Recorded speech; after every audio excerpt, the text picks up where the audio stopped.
8과 사마리아 여자를 만나신 예수님, 이거 한번 우리 보도록 하겠습니다. 이거 설교 많이 하잖아요, 근데 교회에서 설교 많이 하고 이거 교회 다니면서 모르는 사람은 거의 없을 것 같아요. 이 얘기는 우리가 한번 이 얘기에 대한 의미를 생각해 보도록 하겠습니다.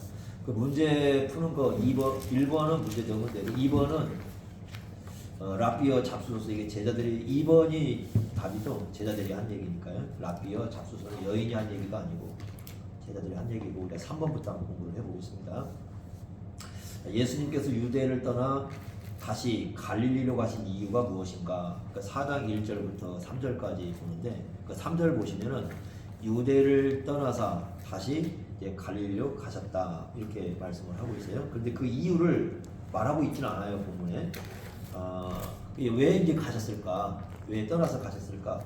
근데 이제 그 4장 1절과 2절에 보면은 그 세례 베푸는 얘기를 하고 있거든요. 그래서 예수님께서 이렇게 세례를 베푸는 것이 요한보다 많다 하는 얘기가 있었는데, 그걸 바리새인들이 들었다. 그러니까 바리새인들이 들은 것이 예수님이 지금 떠나가는 중요한 이유처럼 설명하고 있는 것처럼 보이고, 그 다음에 그 2절에 보면은 이제 예수님이 세례를 베푼 게 아니라 이제 제자들이 베풀었다, 지금 이렇게 쓰고 있거든요. 그래서 이게 이제 어떤 의미일까라고 생각해 보시면 두 가지 가능성을 좀 생각해 봐야 될 것 같아요. 첫째는 뭐냐면, 지금 예수님의 사역이 이게 지금 세례 베푸는 사역을 지금 자꾸 언급을 하잖아요. 그러니까 예수님의 그 제자들이 세례를 베풀고 있고 요한도 세례를 베풀고 있는데, 요게 지금 앞에서 우리가 지난번에 봤던 게 경쟁 구도가 됐잖아요. 지금 그 세례 요한의 제자들이 경쟁 구도를 문제 삼아 가지고 그 사람들이 예수님께 가는 걸 가지고 좀 시기하듯이 와서 얘기를 하고 어떤 그런 문제가 발생을 했었어요. 우리가 3장 그 22절부터 그 26절까지 우리가 봤던 그런 내용인데, 여기 이제 4장 2절에 보면 예수님이 베푼 게 아니라 제자들이 베풀었다. 굳이 뭐 이걸 언급할 필요가 없거든요. 굳이 이런 얘기 할 필요가 없잖아요. 그런데도 불구하고 이 세례 문제를 언급한 얘기는 왜 그랬을까? 그랬을 때 아마도 예수님이 그 유대를 떠나서 갈릴리로 가시려고 하신 것이 이렇게 그 쓸데없는 분쟁에 휘말리지 않기 위해서. 그러니까 지금 이 세례 요한을 따르는 사람하고 예수님을 따르는 사람들 속에서 이 발생할 수 있는 분쟁의 문제가 발생할 수 있거든요. 그래서 그런 분쟁에 휘말리지 않으려고 하는 이유가 하나가, 첫째가 여기 지금 숨어 있는 것 같아요. 굳이 언급을 하고 있는 내용을 보면은. 두 번째는 뭐냐면, 그 4장 1절에 보면 바리새인들이 들었다라는 얘기를 하고 있거든요. 그러면 지금 바리새인들이 들었을 때 바리새인들이 문제를 삼는 게 뭐냐면은, 이 사람들이 많이 몰려가는 거잖아요. 그러니까 세례 요한의 제자들이 볼 때만이 아니라 바리새인들이 볼 때도 사람들이 예수님께 많이 몰려가거든요. 그럼 이 사람들이 많이 몰려간다. 그렇게 됐을 때는 그만큼 사람들의 관심도가 높아지잖아요. 사람들의 관심도가 높아지면 종교 지도자들 입장에서는 굉장히 기분이 좀 안 좋은 거죠. 그걸 우리가 어떻게 알 수 있냐면, 이미 앞에서 그 요한복음 1장 그 19절에 이미 1장에서 봤던데, 그 요한복음 1장 19절에 보면은 막 그 사람들이 세례 요한에게 가니까 그 이제 위에서부터 그 지도자들 사람을 파송해가지고 세례 요한한테 보내가지고 당신 도대체 누구냐 따지는 거잖아. 왜냐면 사람들이 그동안 이렇게 사람을 이끌고 대중들을 이끌고 다니는 사람이 없다가 갑자기 대중을 이끄는 사람들이 이렇게 다니고 있거든요. 근데 지금 내용상을 보면은 세례 요한보다 예수님이 훨씬 많은 대중들이 따라다니고 있는 거거든요. 그렇게 봤을 때는 지금 종교 지도자 입장에서는 예수님이 상당히 불편한 사람이에요. 그러니까 세례 요한을 통해서도, 세례 요한이 그랬을 때도 사람을 보내가지고 당신 도대체 누구냐. 그러니까 그 당시에 이제 관심이 많았던 게 메시아니까, 메시아. 당신이 그리스도이냐? 그거 좀 예수 얘기를, 그러니까 한마디로 말하면 조사단을 파견하는 거죠. 조사단을 파견을 해가지고 이제 물었던 것을 기억을 할 텐데, 그렇다고 한다면 이 부분도 그럴 수 있다는 거죠. 왜냐하면 사람들이 많이 예수님을 향해서 몰려가기 때문에 이제 이 사람들이 이 예수님에게 찾아와가지고 상당히 지장을 줄 수 있는 어떤 그런 위치에 있는 사람들이거든요. 나중에 이제 가다 보면 점점 이 바리새인들하고 사이가 굉장히 벌어지잖아요. 문제가 되기도 하고. 이제 그런 걸 봐서는 아직 지금 그 예수님이 지금은 그 바리새인들과 이게 부딪히는 충돌할 시기는 아닌 거야. 지금은 적극적으로 이렇게 뭐 부딪혀가지고 충돌하고 그런 때는 아니라고 생각을 하신 거죠. 그러니까 만약에 이제 뒤에 가면 이제 그렇게 해요. 뒤에 가면 이제 예수님이 특히 이제 그 예수님이 십자가에 돌아가시기 전에 한 주간을 남겨놓고는 아주 강력하게 충돌을 하거든요. 그 바리새인들과 충돌하고 사두개인들과 충돌하고 헤롯 땅 사람과 충돌을 하거든요. 그런데 그 전까지는 아직은 그런 충돌 길이로 예수님이 안 가려고 피하고 있는 거죠. 이게 지금 상황이요. 지금 상황이. 그래서 가능성은 두 가지예요. 하나는 아까 얘기한 분인 것처럼 여기 나온 것처럼 이제 이 경쟁 구도, 세례 요한하고 경쟁 구도를 삼으려고 하는 것을 요걸 좀 피하려고 하는 의도가 하나 있고, 두 번째는 뭐냐면 이 바리새인들이 예수님의 활동에 이 충돌을 일으키면서 지장을 줄 수 있는 상황이에요 지금. 그렇기 때문에 여기에서부터 일단 지혜롭게 피신을 하고 있는, 아직은 그럴 때가 아니다라는 그 판단을 예수님이 하신 거죠. 그래서 이제 예수님께서는 유대에서 사역을 하시다가 갈릴리로 이렇게 가신다. 그러니까 웬만한 것 같으면은 요 1, 2절을 안 쓰고 그냥 4장 1절에 바로 유대를 떠나서 갈릴리로 가셨다 이렇게 해버리면 그냥 되는데 1, 2절을 써놓고 써버려요. 이거 갖다가 다른 데하고도 다른 구조처럼 쓰잖아요. 그런 이유는 갈릴리로 가신 이유를 지금 이 앞에서 어느 정도 제시를 하고 있다. 그렇게 좀 볼 필요가 있어요. 그래서 세례 문제를 언급하고 있고 바리새인 문제를 언급하고 있다. 이렇게 우리가 이해를 좀 하시면 될 것 같아요. 그런데 이제 갈릴리로 가시긴 가시는데 네 번째 문제가 뭐냐면 갈릴리로 가신 길에 사마리아를 통과해야 된다. 또 이것도 밝히고 있어요. 왜냐하면 4절 보면 사마리아를 통과하여야 하겠는지라, 뭔가 의도적이죠. 지금 의도성을 보여주고 있는데, 그러니까 하나님의 뭔가 그 뜻을 이루기 위한 어떤 의도성을 여기서 드러내고 있어요. 그러니까 사마리아를 반드시 통과해야 된다 이렇게 생각을 하는 거죠. 우리가 그 유대 그 지도를 보면은 그 유대에서 이제 갈릴리 이렇게 가잖아요. 그럼 세 개 이제 큰 도가 세 개예요. 맨 위가 갈릴리잖아요. 그럼 중간이 이제 사마리아고요. 그다음에 이제 아래가 유대 이렇게 되지 않습니까? 그러면 유대에서 이제 요 가운데 끼어 있으니까 사마리아가, 그러면 이 갈릴리하고 유대하고 이렇게 오고 가는 길이 있잖아요. 그랬을 때 길이 세 군데예요. 어떻게 갈 수 있냐면 이 사마리아를 통과를 하게 되면 빠른 길이죠. 빠른 길을 가는데 문제는 뭐냐면 여기도 우리가 이제 지적을 해두고 있는 게 있어요. 4장 9절에 보면은 어떤 얘기를 합니까? 유대인과 사마리아 사람이 뭐 하지 않느냐면 상종을 안 해요. 서로가 친하지가 않아. 나중에 뒤에요. 어떤 일이 있었냐면 예수님이 사마리아를 통과하려고 하니까 거부를 해버렸잖아요. 사마리아 사람들이. 그 나중에 뒤에 가면. 그랬을 때 막 제자들이 화가 나니까 막 하나님 예수님께 그 기도해가지고 불례를 가지고 막 다 저거 살라버리자고 막 그 얘기했던 사람들 기억나시죠? 그러니까 사마리아 사람을 통과한다는 게 유대인들과 입장에서 별로 좋은 게 아니에요. 그래서 길은 빨라요. 길은 빨리 가는데 문제는 그래서 이제 그 어느 정도 빠르냐면은 그 요세푸스가 기록한 게 의하면 3일 만에 갈 수 있는 길이에요. 사마리아를 통과하는 거예요. 바로 가면 길이요.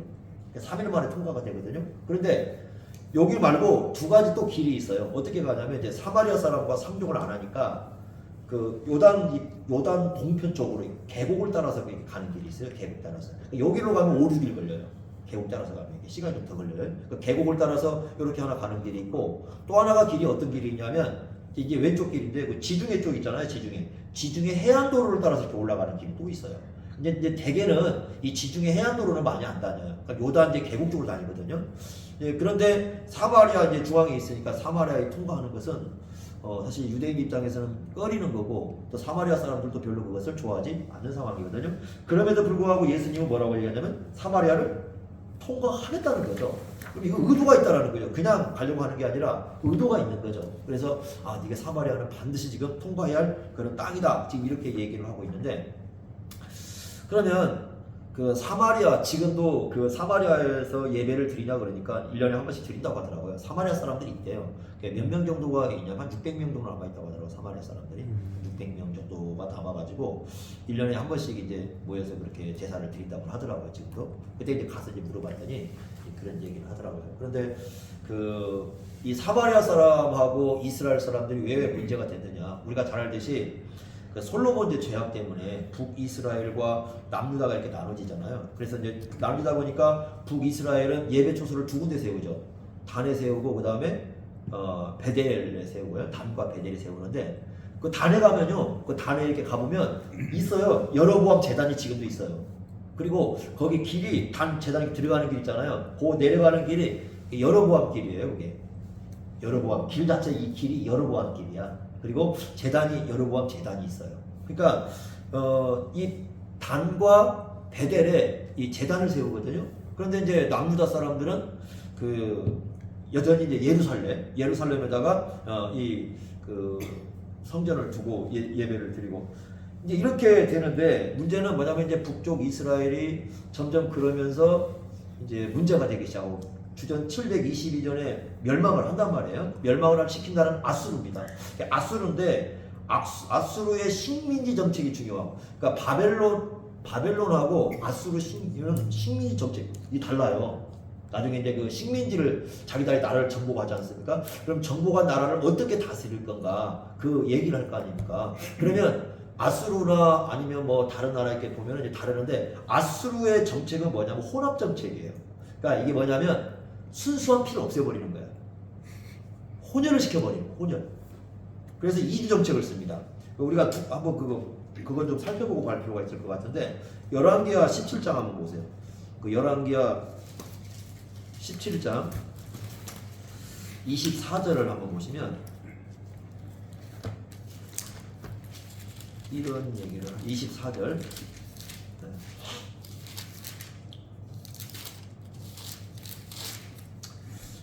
24절 보시면 아수르 왕이 바벨론과 구다와 아와와 하맛 스발와임에서 사람을 옮겨버렸죠. 그래서 이스라엘 자손을 대신한 사마리아 여러 성읍에 두었어요. 그래서 이게 뭐냐면 혼합 정책을 쓰는 거죠.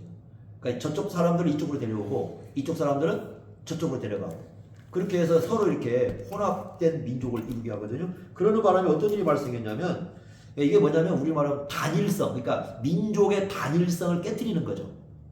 원래 민족의 단일성을 갖고 있으면 이게 반항하기 쉽잖아요. 그러니까 단일성을 깨트려 버리는 거야. 혼합 정책을 쓰면 반항을 안 한다는 거지. 그래서 그런 정책을 쓰는 거지. 그러다 보니까 33절 한번 보세요. 33절 보시면 이렇게 얘기합니다.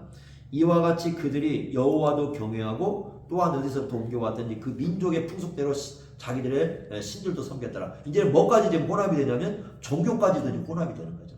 그러니까 이제 피만 혼합이 되는 게 아니에요. 결혼해가지고 서로 이렇게 혈통적 혼합만 이루어진 게 아니라 종교적 혼합도 일어나는 거죠. 이게 유대인들은 굉장히 안 좋은 거죠. 이 부분이. 그래서 나중에 사마리아 사람 이방인 취급해요. 그러니까 이제 나중에 누굽니까? 돌아와가지고 스룹바벨 돌아오고 그 다음에 이제 에스라 돌아오고 그 다음에 이렇게 느헤미야 들어와가지고 성전 재건할 때 반대하는 사람들 있잖아요. 성전 재건할 때 참석을 못하게 해버려요. 참여를. 그런데 그 주위에서 대적하는 사람들 있잖아요. 대부분 그쪽 사람들이 사마리아 사람들이에요. 그러니까 뭐냐면 유대인 입장에서는 이 사람들은 다 혼혈적인 거죠. 우리나라도 그랬잖아요. 옛날에 우리나라 병자호란이 일어났을 때 아니면 이제 위에서부터 이렇게 쳐들어왔을 때 포로로 끌고 가지 않았습니까? 뭐 이번에 연인도 그런 배경이잖아요. 그 드라마가 데리고 오니까 그래서 이제 저쪽 사람들하고 이제 접촉된 이게 문제가 되는 거잖아요. 그래서 혼혈이 돼버린 거죠. 그러니까 이건 완전히 이건 있어서는 안 되는 종자들인 거죠. 하지만 민족성 자체를 깨트려버리니까 다 죽여버리려고 하잖아요. 그래서 그런 사람들을 향해서 삿대질하고 이제 그런 사람들이 있을 때 인간 취급 안 하고 때로는 죽이고 그래도 누가 뭐라고 하지 않고 이제 그런 거잖아요. 우리나라도 그래요. 특히 이제 단일 민족일수록 그게 심해요. 근데 유대인들은 더군다나 신정국가잖아요. 신정국가다 보니까 종교적 단일이 강할수록 훨씬 그게 심해요. 그러다 보니까 종교적 혼합과 혈통적 혼합을 갖고 오니까 사마리아 사람들은 완전히 이방인들인 거예요. 그렇게 취급을 하는 거죠. 근데 사마리아 입장에서는 어때요? 그거 굉장히 기분이 안 좋아요. 왜? 자기들도 뭘 갖고 있냐면 모세 오경을 갖고 있거든요. 모세 오경을 갖고 자기들 조상도 누구냐면 아브라함이라고 보거든요. 자기 조상도 아브라함이고 자기들도 성경 지키고 살고 이러는데 유대인들은 아주 문제를 삼는 거죠. 그래서 어떻게 하느냐? 사마리아 사람들은 이제 예루살렘 예배를 참여를 못하게 하는 거예요. 왜냐면 이방인들이니까 못 들어오게 해버리는 거죠. 그러니까 다시 말하면 이 사람들 입장에서는 뭐냐면 일반 이방인보다 더 나쁜 사람들이 사마리아 사람들은 혼혈 민족들이. 이방인들은 이방인의 뜰이라도 만들어 놓죠. 근데 사마리아 사람들은 아예 참여를 못하게 해버려요, 예배를. 그러니까 기분이 굉장히 안 좋죠. 그래서 사마리아 사람들은 나름대로 이제 그 예배 처소를 만듭니다. 근데 예배 처소를 만들 때 뭘 가지고 만드냐면 모세 오경을 갖고 만들어요. 모세 이 사람들이 이제 그 사마리아 사람들은 모세 오경만 중심 성경이에요. 나머지 성경은 별로 인정을 안 해요. 그러니까 모세 오경만 성경을 인정하기 때문에. 그럼 문제는 뭐냐면 그 다윗 왕조 있죠. 다윗 왕조는 사무엘 하에서 나오잖아요. 그럼 모세 오경 속에 안 들어가요. 그러니까 사마리아 사람들 입장에서는 다윗 왕조의 정통성을 인정하지를 않아요. 그러니까 예루살렘 별로 의미가 없어요. 그럼 이 사람들이 인정하는 건 뭐냐면 그 신명기 11장, 신명기 11장 그 26절과 26절부터 29절까지 보면 하나님께서 이스라엘 백성을 그 가나안 땅에 들어가면은 축복과 저주를 하는 산이 있어요. 그 축복은 그리심산에서 하게 하고 저주는 에발산에서 하게 하거든요. 그 중에 이제 얻은 걸 고른 거예요, 이 사람들이. 축복을 전하는 그리심산을 골라가지고 이곳을 예배초소로 삼게 된 거죠. 그러니까 굉장히 근데 이쪽 입장에서는 기분이 유대인들 입장에서는 그게 아주 기분이 안 좋죠. 그리고 이제 그 6절을 보면 이곳이 이제 어디냐면 6절에 보시면 야곱의 우물이 있다고 얘기하거든요. 야곱의 우물이. 그죠? 야곱의 우물이 있는 곳이니까. 그러니까 이 사람들은 야곱을 믿는 사람들이죠. 그 모세오경을 믿기 때문에 자기들 나름대로 아브라함, 이삭, 야곱 이런 사람들 정통속을 믿고 따라가는 거예요. 그런데 완전 이방인 취급당하니까 굉장히 유대인들과는 사이가 안 좋을 수밖에 없지요. 야곱의 우물이 있는 곳인데 그 위치가 나오는데 사마리아의 수가라는 동네가 있는데 그 5절에 보시니까 뭐라고 되어 있습니까? 그 수가라는 곳에 대한 수가가 어디가 정확하게 몰라요. 그런데 뭐라고 설명하냐면 야곱이 그 아들 요셉에게 준 땅이 가깝다고 그러잖아요. 요셉에게 준 땅이 어디입니까? 그러니까 여호수아에 보면 요셉 그 뼈 묻은 자리 있죠. 뼈 묻은 곳. 여호수아 그 24장 32절에 보면은 여호수아가 그 출애굽할 때 그 야곱의 그러니까 요셉의 뼈를 갖고 나오잖아요. 뼈를 갖고 나면 묻어요. 아니 그 묻은 곳이 어디냐면은 세겜 땅이에요. 세겜. 그러니까 세겜 땅인데 창세기 33장 19절에 보면은 그거 야곱이 돈 주고 산 곳이에요. 그러니까 땅을 두 군데가 샀어요. 하나는 그 아브라함이 산 땅이 하나가 있죠. 아브라함이 산 땅. 그 다음에 야곱도 땅을 사요. 그래가지고 야곱이 산 땅인데 그 야곱이 산 땅에다가 이 요셉을 이제 그 뼈를 그쪽에다 묻는 거죠. 여기 내용을 보니까. 그러니까 바로 그런 곳이에요. 그렇다면 이곳이 어디냐면 세겜 근처예요. 세겜 근처. 그런 세겜 근처라고 볼 수 있는데 그 세겜에서 보통 이제 어떻게 보는 거냐면 세겜 이렇게 있다면 세겜에서 위쪽으로 한 2km 정도 떨어진 곳에 수가가 있다고 보통 학자들은 그렇게 얘기를 해요. 세겜에서 한 2km 정도 떨어진 지역에 이 수가라는 곳이 있다. 근데 지금 뭐 가봐야 정확히 이곳이 수가 그 말을 못해요. 어딘지를 모르니까. 근데 이제 야곱의 우물인데 사실 구약을 아무리 뜯어봐도 야곱의 우물이 안 나와요. 우물을 판 사람은 누굽니까 주로? 이삭이잖아요. 이삭은 저거 우물 많이 파거든요. 야곱은 우물 판 기록이 안 나와요. 그런데 야곱의 우물이 있다는 거죠. 그래서 이 야곱의 우물인데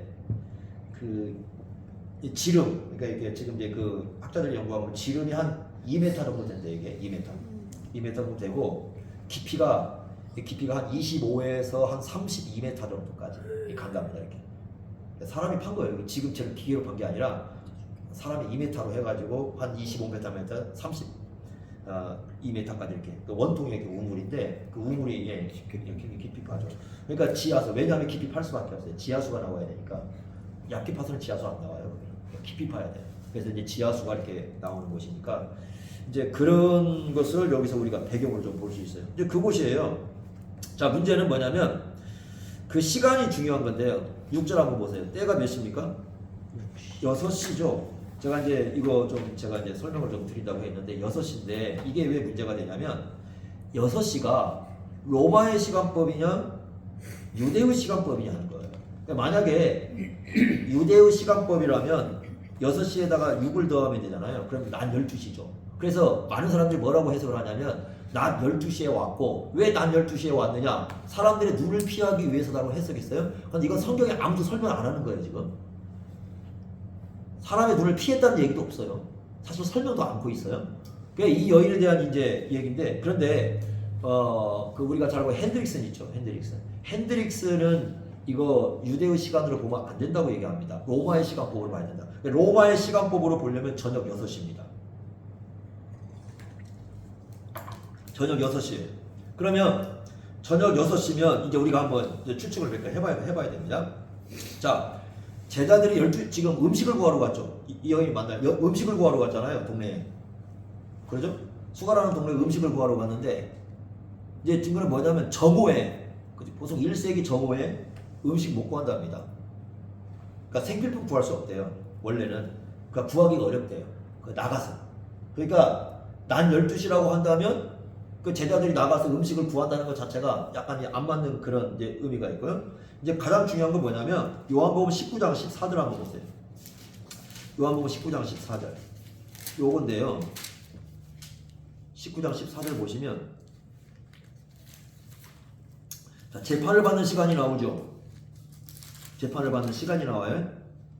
그 예수님이 재판을 받는 시간인데, 이날은 6월절 준비일이라 그러면서 때가 몇이라고 했습니까? 제6시죠. 좀 이상하지 않아요? 난해주에 보면 난 12시라고 되어 있어요. 왜냐면 이거 유대법으로 지금 해석했기 때문에 지금 그래놨거든요. 그런데 지금 예수님 십자가 지기 전이죠. 예수님 십자가 몇 시에 집니까? 9시. 9시에요. 그런데 9시인데 어떻게 12시에 재판을 받고 있냐고 그거예요. 그러죠? 마가복음 15장 25절에 보면은 예수님이 십자가에 못 박힌 시간이 3시예요. 오전 9시란 말이에요. 근데 여기서 지금 아직 안 박혔어요. 지금 재판석에서 재판을 받고 있는 시간이거든요.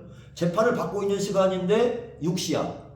그럼 이게 만약에 유대법이라고 하면 이게 12시가 돼야 되거든요. 난 12시. 근데 9시에 십자가에 못 박히는데 어떻게 재판도 지금 안 받고 지금 재판석에 앉아 있는 거야, 예수님이. 말이 안 되는 거잖아요, 지금. 그럼 안 그럴까요? 제가 찾아봤는데요. 네. 그 로마시가 12시에 시작한 건 맞대요. 네. 근데 실제 삶에서는 자정을 찾아낼 수가 없잖아요. 그래서 실제 삶에서는 로마 사람들도 유대시랑 똑같이 살았다는 거예요.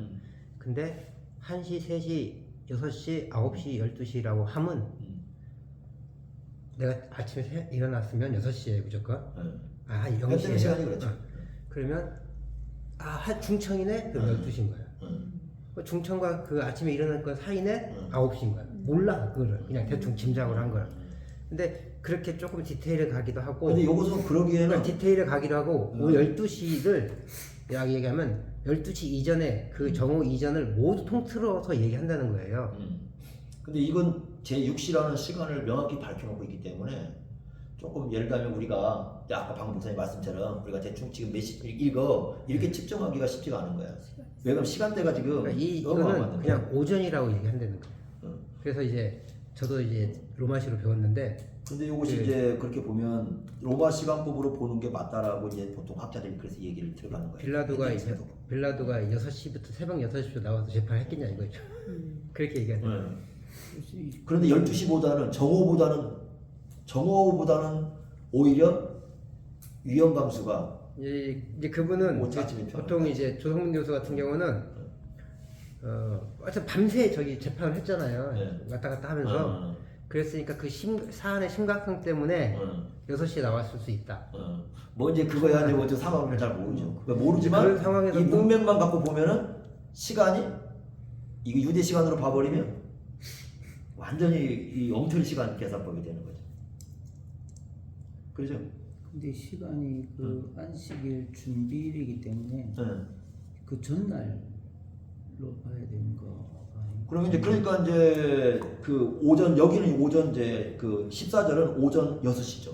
아침 6시. 이게 왜 그러냐면 이게 안식일 준비일이 아니라 그 6월절 기간 내에 안식일 준비일이어서 그렇죠. 이 지금 유상석 교수의 의견은 일부러 12시를 맞췄다는 거예요. 왜냐하면 12시에는 6월절 어린 양을 잡는 시간이래요. 예수님의 6월절 어린 양을 위해서 12시라는 개념을 일부러 썼다는 거예요. 오전에 했는데 일부러 그렇게 했다는 거예요. 그래서 근데 또 키너 같은 경우는 키너 아닌데 NIV 배경 주소, NIV 적용 주소 거기서는 그건 좀 말이 안 된다.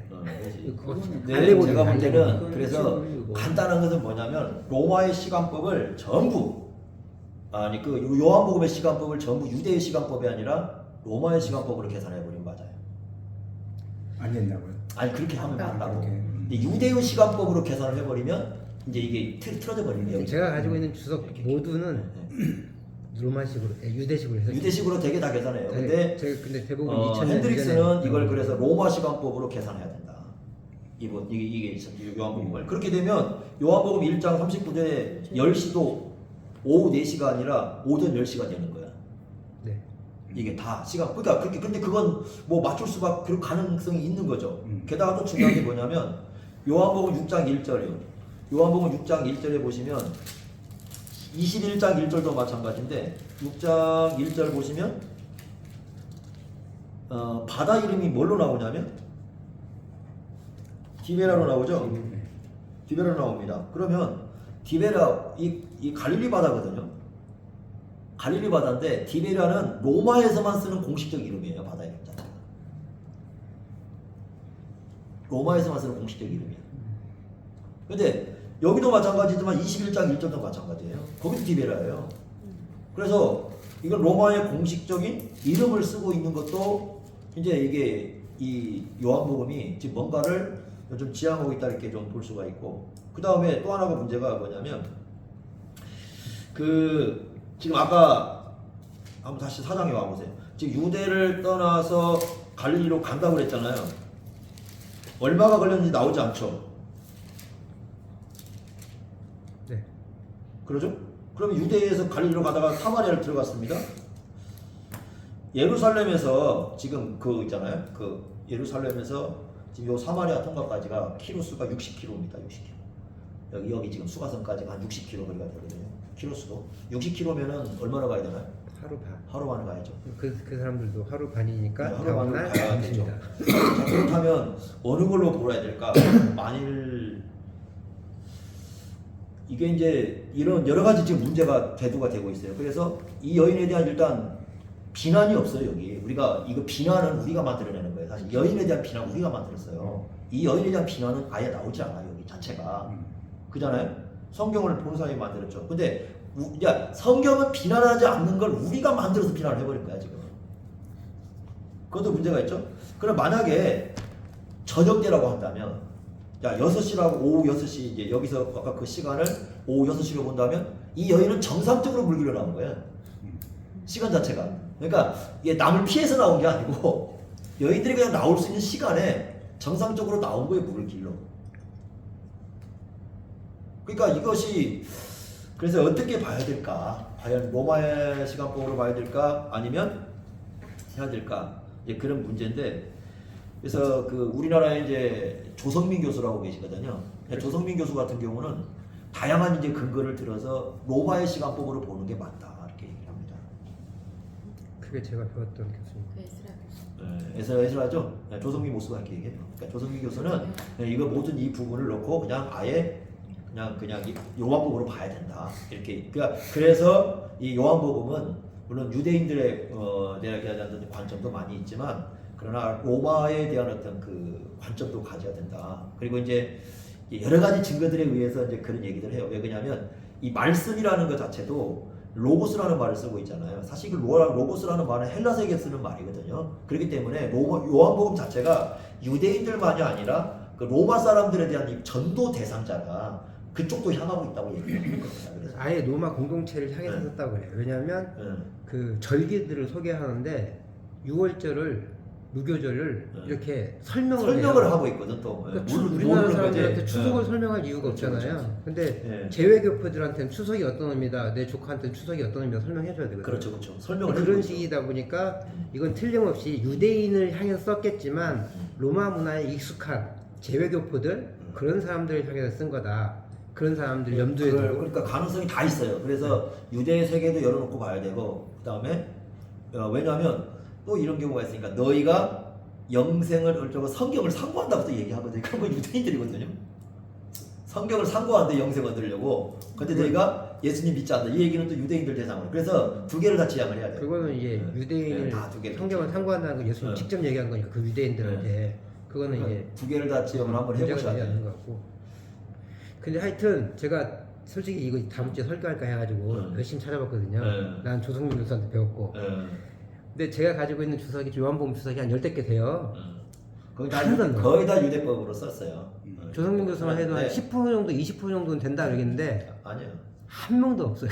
그러니까 이제 이것을 로마 시간법으로 얘기하는 분은 핸드릭슨하고 이제 우리나라의 그 이제 조성민 교수 이렇게 지금 하고 근데 이제 많은 지금 저기가 되고 있는 제가 봐서도 그 시간 계산법은 로마법으로 따르는 게 조금 그 더 견해가 좀 합리적이에요. 유튜브도 한번 봤거든요. 유튜브도 어떤 교수가 목사님이 유튜브 그 유대에 사나 봐요 이스라엘에. 그분이 유튜브에 로마 시간에 대해서 쭉 얘기를 하는데 아까 그것처럼 12시 전 그렇게 얘기를 하더라고요. 그분도 결국은 그 로마 시가 유대 시가 맞다. 근데 로마 그 사람들이 살아가는 되게 다 이제 그렇게 얘기를 해요. 유대 시였기 때문에. 근데 그래서 그렇게 따지면 이제 우리가 문제는 무엇을 알아야 되냐면 지금 어떤 얘기를 하려고 하냐면 이 여인에 대한 비난을 일단 멈춰야 되는 거지. 다시 말하면 사람들의 눈을 피해서 정오 시간에 나왔다. 근데 저도 제일 이해가 안 됐던 것 중에 하나가 뭐였냐면 이 비난받는 여자가 나의 메시아 만났다니까 사람들이 따라오잖아요. 네. 그게 지금 이해가 안 그렇죠. 돼요. 그게 안 되죠. 왜냐하면 이 여인이 동네 사람들한테 완전히 따돌림 당했다면 이 여인의 말을 안 믿죠. 그런데 따라오거든요. 네. 그 얘기는 그것도 달라요. 그러니까 아까 얘기한 것처럼 남편 다스릴 문제 좀 이따 다루겠지만 남편 다스릴 문제도 지금 설교하는 것과는 상당히 좀 다른 차원으로 봐야 돼요. 우리가. 여러 가지 제가 그 증거를 좀 들어줄게요. 그 부분은. 근데 일단은 시간법을 우리가 뭐 유대인으로 시간법을 할 수도 있고 로마 시간법을 할 수 있지만 로마 시간법을 전제를 해놓고 그렇게 시작합시다. 그래야 요한복음 편할 것 같아요. 이게 전체 이해하는데 좀 이런 방식을 좀 삼는 것이 좋을 것 같아요. 그래서 그래서 이 그 사마리아 여인에 대한 얘기는 상당히 좀 교정이 좀 필요한 부분이에요. 설교가 많이 지금 되고 있는 데 있어서 상당히 좀 교정이 좀 필요하다. 이 부분은요. 좀 그런 좀 부분. 그래서 이제 성경이 우리가 조심할 게 뭐냐면 성경은 비난하지 않는데 사람들이 비난을 해요. 근데 그런 성경 해석이 한국적 해석이 아니면은 전 세계적으로. 전 세계적이에요. 그러니까 이게 뭐 세계적이죠. 우리만 그런 해석을 하는 게 아니라 이제 전 세계 사람들이 이제 좀 그런 해석을 하고 있어요. 근데 추론해서 앞서간 거죠. 그렇죠. 추론한 거죠. 근데 성경은 어느 누구도 이 여인을 비난하지 않아요. 유대시로 하니까 그렇게밖에 안 나오는 그렇죠. 거예요. 비난하지 않아요. 성경은 이 여인에 대해서 12시 온 곳에 문제가 있다 이렇게 말을 하지 않아요. 그런데 우리가 해석을 덧붙여놓은 거죠. 근데 그것은 정답이 아닌 거죠. 예를 들면 정답일 수도 있어요. 그렇지만 아닐 수도 있어요. 이건 그냥 추론인 거예요. 그렇지만 방금 얘기한 것처럼 이게 로마법 시간이라면 이 여인은 정상적으로 물기로 나온 거지 피해서 나온 게 아니에요. 그리고 아까 쟤들이 그 구하러 간다고 그랬잖아요. 근데 제일 문제가 되는 건 그건 정오 시간에는 못 구한답니다. 그걸 그 당시에 나 뜨겁고 그러니까 이게 해거름에 가야 구할 수 있는 거예요. 이게. 먹을 거리를 그것도 설득력이 있어요. 어느 정도.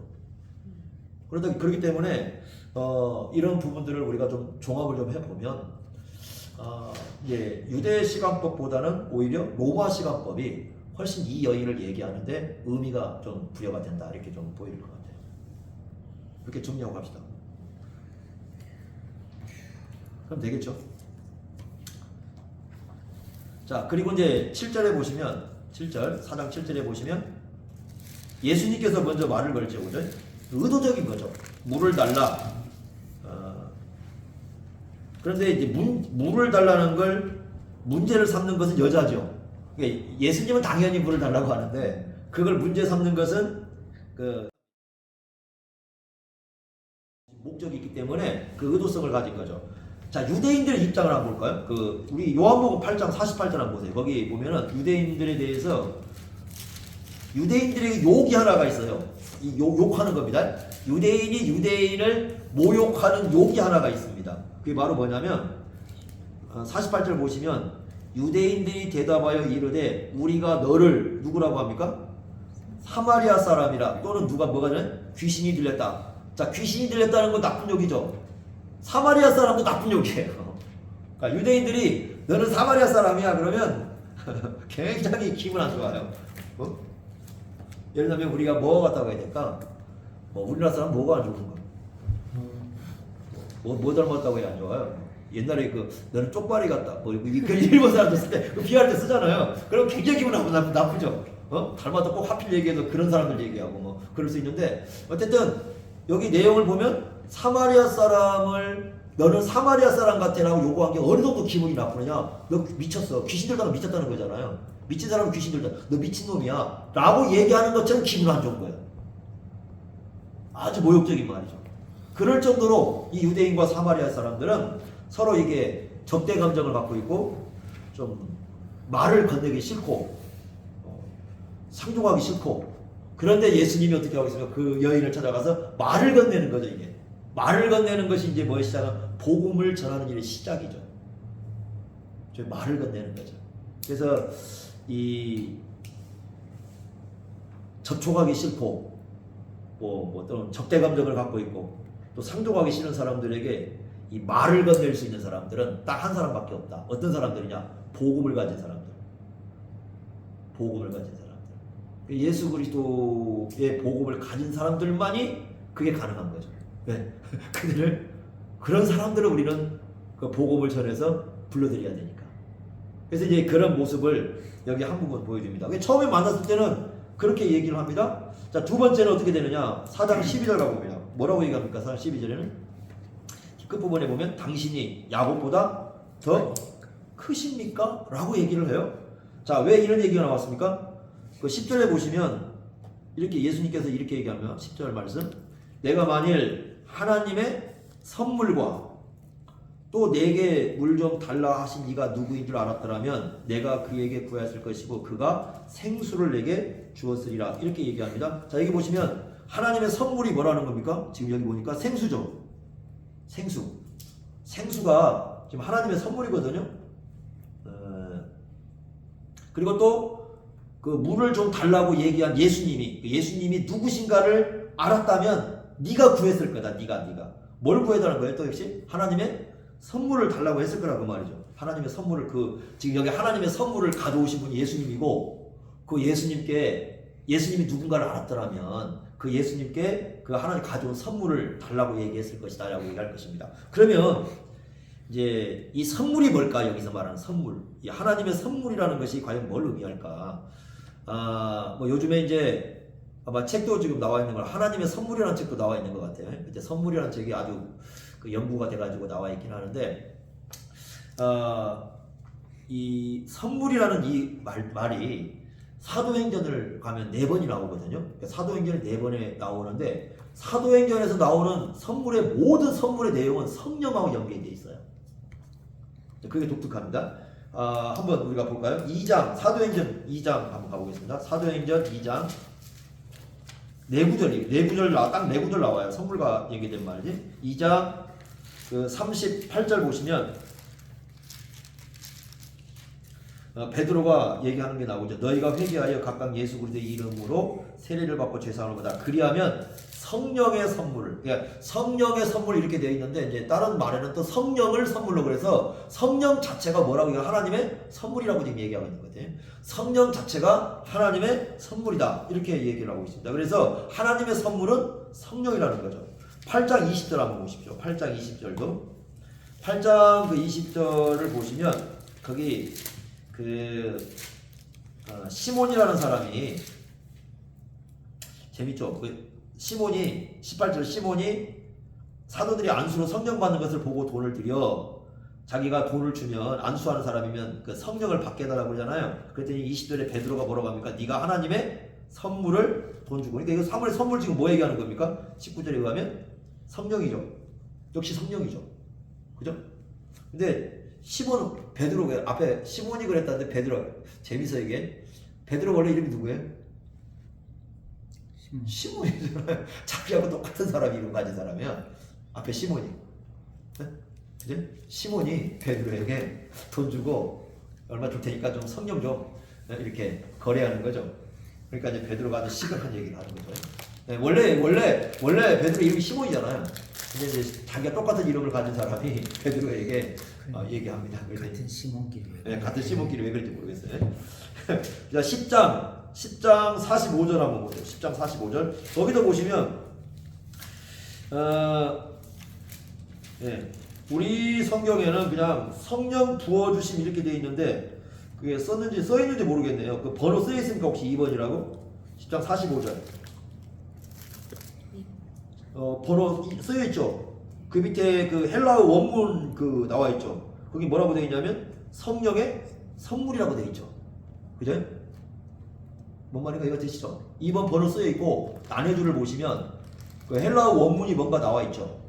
그 헬라어 원문에는 성령의 선물 부어 주심으로 그렇게 되어 있죠. 그러니까 그 우리 성경에는 그냥 지금 번역은 성령 부어 주심으로밖에 안 돼 있어요. 근데 원문은 헬라어는 성령의 선물이라는 게 들어가 있어요. 그래서 여기서도 성령을 뭘로 얘기하고 있어요? 하나님의 선물로 지금 얘기하고 있어요. 그렇죠? 전목사님 나눠주 안 나오나 보네. 네? 전목사님 책에 나눠주 안 나와요? 나눠주가? 그럼 그거 버려야 돼요. 좋은 선 좋은 책 좋은 아니에요. 선생님 가지고 다니세요, 목사님. 아니 불러다니는 성경책 집 집어갖고 왔고 뭐. 그 다음에 이름은 푸념하고 마지막 10만원짜리로. 마지막 한 구절이 어디냐면은 11장 17절 한번 보세요. 거기도 그 16절에 성령으로 세례를 받으리라고 이렇게 얘기했어요. 그리고 나서 17절에 뭐라고 부르냐면 선물이라고 얘기해요. 선물. 그죠? 그러니까 사도행전에서는 모든 게 이 선물이 지금 뭐와 연관되어 있습니까? 성령과 연관이 되어 있어요. 그런데 요한복음이 같은 시각이에요. 왜냐하면 요한복음 7장 한번 가보세요. 요한복음 7장에 이걸 명확히 설명을 해줍니다. 7장 38절 보시면 생수가 나와요. 그죠? 생수의 강이 흘러나오리라 이렇게 얘기했습니다. 그 생수가 뭐냐? 그러면서 그 39절에 설명합니다. 믿는 자들이 받을 성령을 의미한다. 그러니까 지금 예수님이 말씀하는 그 생수, 하나님의 선물은 지금 누굴 얘기하는 거예요? 성령을 얘기하는 거예요. 이 여인에게 성령을 얘기하는 거예요. 이걸 어디서 근거를 하는 거냐면 이사야 말씀을 근거예요. 그건 한 구절 찾아보고 가야 될 것 같아요. 이사야 44장 3절 한번 보십시오. 이사야 44장 3절. 거기를 좀 보시면 좀 좋을 것 같아요. 이사야 44장 3절을 보시면 이렇게 말씀드렸죠. 나는 목마른 자에게 물을 주며 마른 땅에 시내가 흐르게 하며 생수를 주시는 거죠. 그 다음에 나의 영을, 성령이시죠. 내 자손에게 나의 복을 내 후손에게. 그러니까 여기 보면 지금 물과 함께 뭘 연결시켜 놓고 있습니까? 성령을 연결시켜 놓고 있어요. 그러죠? 그래서 예수님의 말씀은 그냥 갑자기 온 말씀이 아니고 이미 구약에 근거를 하고 있는 말씀인데 생수가 성령이다. 이렇게. 근데 요한복음 우리가 자꾸 보지만 이 알아먹어요, 못 알아먹어? 이 사람들도 못 알아먹어요. 그러죠? 못 알아먹어요. 여인이 뭐라고 하냐면 11절 4장 11절 다시 돌아오면 이렇게 얘기합니다. 여자가 이르되 주여. 이 주여라는 말은 우리가 지금 예수님 그 주님이라고 고백할 때 그 주가 아니에요. 그 당시 높임말이에요. 높임말 정도로 쓰고 있는 겁니다. 쓰고 있는 건데 생수에 대한 얘기에 관심을 갖기 시작했어요. 여자분이 생수에 대한 관심을 갖는데 두 가지가 없다는 거예요. 첫째 뭐냐면 그릇이 없대요. 주여 물기를 그릇도 없습니다. 두 번째 우물도 깊습니다. 예수님 딱 보니까 여자가 보니까 우물도 깊고 그릇도 없는데 아까 한 거의 30m 가잖아요. 당신이 뭘로 나한테 우물을 주겠다 그렇게 하느냐 이렇게 물어보는 거죠. 물어보는 거야. 그래서 얘기하는 게 뭐냐면 12절 보세요. 우리 야곱은 우물을 우리에게 주었다. 이거 우리에게 주었고 또 여기서 자기도 마셨고 야곱 자기도 마시고 자기 아들들도 마시고 뭐 친구 후손들도 쭉 마신다는 거죠. 야곱은 그런 위대한 일을 했다. 이렇게 얘기를 하는 거죠. 그런데 예수님이 당신은 그러면 이 야곱은 이렇게 우리에게 그 큰 의미를 부여했는데 당신은 야곱보다 크십니까? 왜 이 질문을 갑자기 했을까요? 이 여인 속에 뭐가 조금 인식이 된 거예요? 뭔가 이분은 야곱보다 조금은 좀 큰 것 같다. 그 야곱은 위대한 사람이잖아요, 지금. 이 사람들이 이 사마리아 사람들 입장에서는 이 야곱이 상당히 훌륭한 분이고 신앙에서 본받을 사람이고 자기들에게 유익을 주신 분이거든요. 요분보다는 뭔가 예수님 얘기를 들어보니까 생수를 준다고 하는 얘기를 듣고 여러 가지 들어보니까 하나님의 선물이라고 부르고 뭔가 얘기를 들어보니까 훨씬 더 좀 예수님 야곱보다는 좀 더 좀 크신 분이 아닌가. 그러니까 이런 정도까지 인식이 발전하는 거죠. 그러니까 예수님과 대화하면서 예수님에서 점점 바뀌고 있어요, 이렇게 지금. 그러니까 처음에는 유대인 남자로만 알았다가 야곱보다 훨씬 더 좀 더 크신 분인 것 같은데 이렇게 이제 생각하면서 질문을 해버리는 거죠. 그러다가 이제 좀 세 번째 들어가면 4장 19절에는 누구라고 얘기합니까? 주여 하면서 내가 보니 당신은 누구다? 선지자입니다. 예수님께서 뭐라고 얘기하냐면 14절에 보니까 내가 주는 물을 마시는 자는 영원히 목마르지 않겠다라고 하면서 영원히 목마르지 않는 그 영생에 관한 얘기를 하면서 그걸 주겠다. 이건 성령님의 활동을 얘기하는 거죠. 이렇게 얘기를 합니다. 15절에 보시면 여자가 그런 물을 좀 놔주 주십시오. 목마르지도 않고 여기 물길로 오지도 않고 계속해서 이 여인은 지금 예수님 말씀이 지금 예수님과 완전히 대화가 따로 놀고 있어요. 예수님은 그 성령과 관련된 영적인 얘기를 하고 있는데 여인은 계속 지금 뭐 얘기하고 있습니까? 우물 얘기를 생각하고 있는 거죠. 그래서 자기 목마르지도 않고 물 길려도 않게 좀 이렇게 해 주십시오 라고 얘기를 합니다. 그러다 예수님이 이 여인에 대해서 뭐라고 합니까? 16절에 바로 들어가죠. 네 남편을 불러오라고 합니다. 내 남편을 불러오라. 17절에 뭐라고 하냐면 나는 남편이 없습니다. 예수님께서 네가 남편이 없다 하는 말이 옳다. 18절 너에게 남편 5이 있었던 거죠. 지금은 없다는 거죠. 지금 있는 자도 네 남편이 아니니까 네 말이 맞다. 이렇게 예수님이 얘기를 해줘요. 자, 여인은요 예수님께 자기가 남편이 5명이 있다고 얘기 안 했어요. 그런데 예수님은 정확히 숫자를 얘기합니다. 남편 5이 있었다. 그리고 너는 지금 있는 그분도 너의 남편이 아니다. 자, 이것 가지고 이제 또 엄청나게 비난하죠, 이 여인에 대해서. 그러든 어떻게 보십니까? 이 남편이라는 말이요, 원문을 보시면 남자라는 말도 가능하고 남편이라는 말도 가능해요. 이게 둘 다 쓰이는 말이에요. 이게 그냥 어떤 남편에게만 쓰이는 말은 아니고, 그래서 어떤 사람들은 남자로 봐요. 그러니까 남자가 5명이 있었다.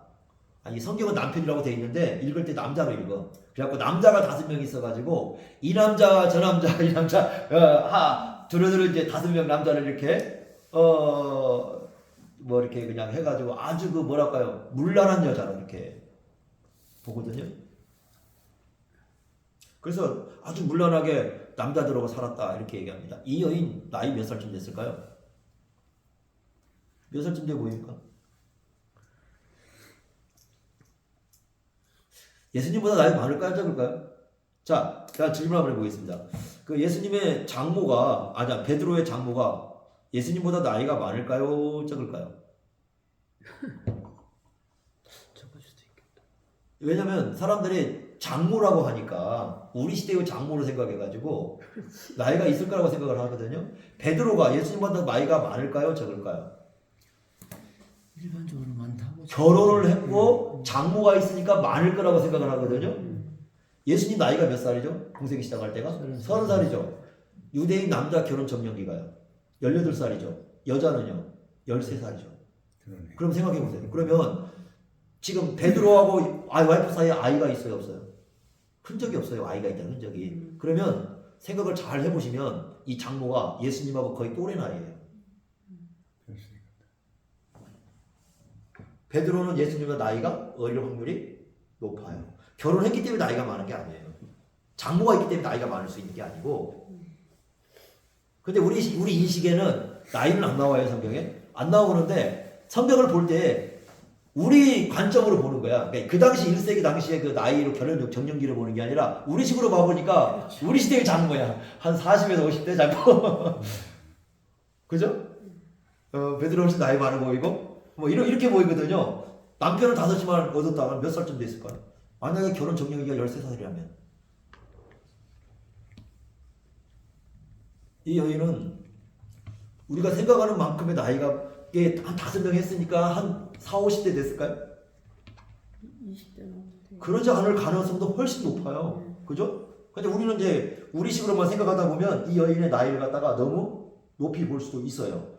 자, 그러면 이 여인은 남편이 5이니까 그럼 음행을 했는가? 근데 성경은 이 여인을 향해서 음행을 했다고 비난하지 않아요. 그래서 이게 뭘까? 우리는 어떻게 생각해서 그러냐면 성경에 남편이라고 써 있어요. 남편이라고 써 있는데 자, 그럼 생각해 봅시다. 이제 어떻게 생각을 해보냐면 그 유대교회요. 유대교회는 그 한 여인이 그 3명 이상의 남편을 갖는 거 허락하지 않아요. 즉 3번 이상 이혼하는 게 허락되지 않아요. 유대인법 자체가. 그러면 우리가 요한복음의 8장에 가보면 벌써 음행하다 현장에서 걸리면 어떻게 합니까? 돌로 치는데 그게 돌로 치는 게 그 모세 오경에서 갖고 온 얘기거든요. 사마리아 사람도 아까 모세 오경을 믿는단 말이에요. 그러면 이 여인도 만약에 이런 상황이라면 사람들에게 그 당시 사실 용납이 될까요? 여인이 가능하냐 하는 거예요. 5번 정도. 그렇게 남편을 갈아치우는, 그러니까 남자들을 5번 갈아치우는 게 용납이 될 수 있는 사회냐 하는 거예요. 아, 지금이야 남편 5명 갈아치우면 능력 있다 그러지. 그죠? 우리 시대야 뭐 그럴 수 있지만 1세기 당시가 그럴 수 있는 사회인가? 그러죠? 이 여인은 도덕적으로 부정한 여인인가? 이걸 우리가 질문을 그래서 해야 되는 거예요. 그리고 또 뭐냐면 지금 이 여인이 무슨 문제를 다루고 예배 문제를 다루고 있죠. 그리심산 예배를 다루고 있어요. 그 뭐라고 얘기하냐면 예배 문제 할 때 뭐라고 합니까? 우리는 거기 보십시오. 20절 보시면 우리 조상들은 이 산에서 예배했다고 얘기하거든요. 자, 그럼 질문 한번 해보는 겁니다. 이 여인은 그리심산 예배를 참여를 했을까요? 안 했을까요? 했겠죠. 그 예배 관심 가진 거 보면은 안 그래요? 예배 참석 안 하면 아예 들어가지 못하면은 아예 질문도 안 했겠죠. 그런데 깊은 관심을 갖고 얘기를 했다는 것은 참여하고 있다는 뜻이거든요. 부정한 여인은 참여 못해요. 다시 말해 음행에 걸려가지고 돌팔매질 맞을 그런 여인 같으면 아예 참여를 못한다고 예배를. 안 걸리면 되지. 네? 안 뭘 안 걸려 다 알지. 왜냐면 다 아는 거지. 5명 결혼하면 동네 그 뭐 다 같은 시족들인데 모여 사는 곳이. 그 몰라요? 다 알지 시족들이. 그리고 아까 얘기한 것처럼 목사님 28절에 보시면 여자가 가서 동네 사람들 얘기를 하거든요. 그 얘기를 듣고 오거든요. 예수님께 몰려오잖아요. 근데 만약에 여인이 문제가 있다고 한다면 올 수 있을까요? 그리고 사람들한테 가서 뭐라고 하냐면 내가 행한 일을 다 알고 있다고 그러잖아요. 그럼 동네 사람들 다 알아요? 몰라요? 알고 있다는 얘기거든요. 그럼 이거 부끄러워서 만약에 음행 문제라면 특히 이런 거죠. 그 예를 들면 종교와 도덕성이 높은 사회하고요. 없는 사회는 이 흠이 보일 때 달라요. 똑같은 흠도 예를 들면 안 믿는 사람들은 어떤 문제가 발생하잖아. 우리 술 먹고 그냥 우리끼리 그냥 그래. 뭐 그럴 수도 이런 것이 교회로는 그게 아닐 수 있어요. 왜요? 교회는 훨씬 도덕성이 높거든요. 그러니까 종교와 도덕성이 높을수록 용납이 안 되는 사회죠. 그런데 여기서 여인이 만약에 이런 여인이라면 자기를 놓고 얘기할 때 이렇게 얘기할 수 있는 상황이 아니에요. 그러죠? 마지막 3번째 아까 증거는 뭐냐면 이 여인을 성경에 사람들을 피해서 물길로 왔다고 하지를 않고 있어요. 그러면 이런 거죠. 그 당시 사람들이 인정될 수 있는 뭔가 있어요. 그건 하나밖에 없어요. 이게 바로 뭡니까? 계대결혼법이에요. 계대결혼법. 사두개인들이 예수님과 질문했을 때 한 집안에 7형제가 있는데 만약에 첫째하고 결혼해서 죽었어요. 둘째하고 결혼했어. 다 죽었어. 뭐 그럴 수 있죠. 이러면 다 죽었어. 그럼 나중에 누구 부인이 됩니까? 하고 물어봤던 거거든요. 계대결혼법이죠. 그렇다고 한다면 아이를 낳지 못한 이 여인은 아이를 낳지 못했고 있었고 그건 흠이 될 수 있겠죠. 아이를 낳지 못했고 남편은 다 어떻게 했다? 죽은 상황이다. 그러니까 살아있는데 남편이 살아있는데 이 남자 바꾸고 이 남자 바꾸고 이 남자 바꾸고 그런 개념이 아니라 과거에 있었어. 다 죽었어. 뭐 옛날 그런 일 많으니까요. 그러나 지금 있는 여인 남편도 확실하지 않아. 그렇다고 한다면 지금 이 여인에게 적용할 수 있는 것은 하나밖에 없어요. 계대결혼법이에요.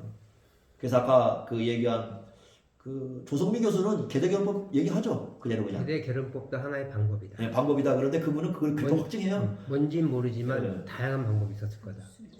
왜냐하면 사별도 있을 수 네, 그럴 수 있으니까. 그런데 제가 아니 근데 계대결혼법은 사별을 해야 돼. 그렇죠. 살아있으면 안 돼요. 사별을 해야 돼. 이혼 갖고는 이혼이면 집을 떠나야 되니까 안 되는 거고 한 집안에서니까 사별을 해야 되거든요. 그래서 제가 이제 서울 갔을 때 그 세미나 갔을 때 조승민 교수를 만났거든요. 근데 그분은 확증이에요. 그냥 계대결혼법이 맞다. 그걸 봐야 돼요. 근데 마지막에 네 남편이 아니 지금 있는 남자가 네 남편이 아니다라고 하는 건 뭐예요? 네. 이것도 마찬가지인데 그 불확실한 거예요. 지금 다시 말하면 이 남편 그러니까 이 집안에서 지금 이 두 사람 사이에서 뭔가 이게 자녀도 없고 근데 지금 어떤 정상적인 결혼 생활을 할 수 있는 상황이 아니라는 의미가 지금 많이 포함이 된 것 같아요. 그래서 왜냐면 앞에 있는 남편들도 좀 문제가 있었는데 지금 이 남편이 아니다. 그게 남편이 지금 살고 있는 사람이 그런 다른 남자다. 그런 개념이라기보다는 지금 그 집에서 살고 있지만 뭔가 좀 불안정해 이 집안이. 그리고 여인이 만약에 남편하고 결혼했을 때 이런 거 한번 생각해 보는 거죠. 18살 정도고 13살 차이면은 그 아래 형제가 있었다. 5명이 있었다고 한번 생각해 보세요. 그럼 이 아이 남자는 몇 살쯤 됐을까요? 결혼을 할 나이가 아니다. 그렇죠. 불안정하죠 지금. 왜냐면 13살부터 쭉 내려와도 이렇게 나이를 내려와 보세요. 그러면 6째가 될 거 아닌가. 5명이 이미 죽었다면 그럼 6명째라면 이 여인은 나이를 그만큼 먹었을 거 아닌가요? 거꾸로 얘기하면 뒤집어 놓고 보면 어때요? 나이가 이게 차이가 됩니다. 그러다 보니까 정상적인 결혼 생활이 안 되고 있는 상황인 걸 보이지. 그렇게 볼 수가 없어요. 그게 가장 좀 나아 보여요. 왜냐면 이게 그잖아요. 완전히 이게 정상적으로 이렇게 하는 게 아니고 뒤집어 놓고 보는 거예요. 뒤집어 놓고. 그래서 이 여인에 대해서 그래서 우리가 두 가지. 첫째는 너무 그냥 자기가 사는 게 창피해가지고 정오에 왔다라는 그 시각 하나고, 그 다음에 두 번째는 난 여러 남자들을 갖다 이렇게 그냥 거쳐 살아가지고 마치 음행하고 도덕적으로 추하다 이런 개념을 이 여인에게서 빨리 떨쳐버려야 된다는 거예요. 빨리 떨쳐버려야 돼. 그래서 이 여인을 막 죽이려고 만들지 말라는 우리말로 그런 여자 만들지 말라는 거죠. 함부로 설교해가지고 예수님은 전혀 그런 얘기 안 했는데 왜 뒤에 사람들은 함부로 그렇게 얘기를 해서 막 이 여인을 갖다 정죄하고 막 마치 모든 그 죄인처럼 막 취급하고. 사실은 내가 보면 이 여인만큼 이 여인은 예배에 대한 관심도 있고 메시아에 대한 관심도 있는데 지금 사람은 안 그러잖아요. 예배에 대한 뭔 관심이 있습니까? 이 여인만큼도 못해요 사실은. 그런데 막 정죄하고 막 그럽니다 사람들이. 근데 우리가 이 여인의 배경을 조금 알게 되면은 그래서 우리가 좀 달리 좀 생각해 볼 필요가 있어요. 그런데 이런 과정 속에 이제 뭘 깨닫기 시작합니까? 자기를 지금 알았잖아요. 그러니까 19절에 결국 이 19절 얘기하려고 그러는 거죠. 예수님을 누구라고 얘기합니까? 바로 선지자 아니냐 당신. 그런데 여기 선지자도 굉장히 어려워요. 왜 어렵냐면 어떤 의미일까 하는 거예요. 두 가지 가능성이 있어요. 첫째는 뭐냐면 신명기 18장 15절부터 19절까지 얘기하는 모세가 얘기한 나와 같은 그 선지자. 그러니까 요한복음에 그거 나오잖아요. 그 선지자가 메시아 개념으로 나오고 요한복음에서 메시아는 그 선지자로 나와요. 그러니까 지금 메시아로서 그 선지자를 얘기하는 건지 아니면 보통 이제 구약에서 보면 선지자들이 이렇게 많이 알고 있잖아요. 그래서 그냥 일반적으로 예레미야나 이사야와 같은 선지자로 알고 있는지에 대해서 명확하지가 않아요. 현재 지금 상황은요. 근데 가능성은 뭐냐면 4장 5절 6절에 보면 25절에 보면 25절 여자가 이렇게 메시아 곧 그리스도가 하나님 오실 줄을 내가 알고 있다. 그가 오시면 그러면 이 얘기는 지금 예수님을 메시아로 인식하고 있다는 거 안 하고 있다는 거예요? 안 하고 있다는 거죠. 그렇다고 한다면 아까 그 19절은 메시아로서 선지자라기보다는 그냥 구약에서 얘기하고 있는 한 선지자 정도로 이해를 하고 있는 걸 볼 수 있어요. 원어에는 그 선지자로 되어 있거든요. 호티. 네, 그렇게 붙였어도 문맥의 흐름은 그게 아닌 거야. 그러니까 이제 그래서 방금 목사님 얘기해가지고 그런 것처럼 그래서 메시아로 인식했다. 그러니까 구약에서 모세가 말한 나와 같은 그 메시아 선지자로 인식을 했다고 얘기를 하지만 그러면 이제 25절이 걸린 거예요. 25절에 보면은 메시아로 인식을 못 하고 있어요 지금. 못 하고 있어요. 그렇죠? 근데 29절에 보면 그 선지자 이는 그리스도가 아니냐 이렇게 말하잖아요. 그것은 26절이 오고 나서부터 26절 예수님이 가르치잖아요. 네가 말하는 그러니까 네가 지금 얘기하고 있는 그 선지자가 바로 누구다? 나다 이렇게 얘기해요. 예수님 딱 그걸 믿어버린 거죠. 이제. 그러고 나서 나온 얘기고. 그러니까 이 전까지 아니 29절 이 여인이 그 여인이 그 얘기 그러다가 얘기하잖아요. 근데 그건 뭐냐면 25절과 26절 대화 뒤에 하는 얘기라고. 그러니까 발전했다. 네, 발전한 거죠. 그러니까 그 전에는 지금 25절만 해도 25절, 26절만 해도 25절만 해도 예수님이 메시아라는 확신이 이게 그 한 게 아니야. 왜 그러냐면 알고 있고 그가 오시면 나에게 알려줄 거라고 미래적인 얘기를 하는데 예수님이 바로 뭐라고 하면 26절에 내가 바로 그리스도다 이렇게 딱 얘기를 해줘버리잖아요. 그러니까 다시 말하면 모르고 있었던 거죠. 그럴 수도 있고 그 신명기 그러니까 모세오경에 정통했던 사람이라고 본다면 그 확증은 예수님이 말씀하신 거에서부터 확증이지만 네. 그 전부터 그런 어떤 이미지를 가지고 접근하고 있다고 보는 것이 더 맞지 않을까 싶은데. 네, 그러니까 확증이 아니라 당신이 그 어느 정도 느끼고 있다. 그 이미지를 가지고 그렇죠. 접근을 하고. 근데 여기서 이제 우리가 생각할 건 뭐냐면 그 이제 예수님 아까 목사님 말씀이니까 이제 흐름상 이게 진행하다 보니까 이분이 메시아가 아닐까라는 이제 그 마음에 이제 거기까지 도달한 거다 이렇게 이제 보는 거죠. 물론 그럴 수도 있겠죠. 근데 이제 분명한 건 뭐냐면 사마리아 사람들도 분명히 메시아를 기다리고 있다는 거죠. 이 사람들도요. 그리고 보면 이게 또 남편에 대한 이야기를 해서 알아맞춘 거잖아요. 네, 그걸 알고 하는 거지. 그러니까 선지자 중에 하나라고 생각한 구약의 그 어떤 선지자들이 이렇게 예견하고 했던 것처럼 그런 선지자로 인식한. 그 이제 알아맞추는 선자도 있었으니까 구약에서는 많이.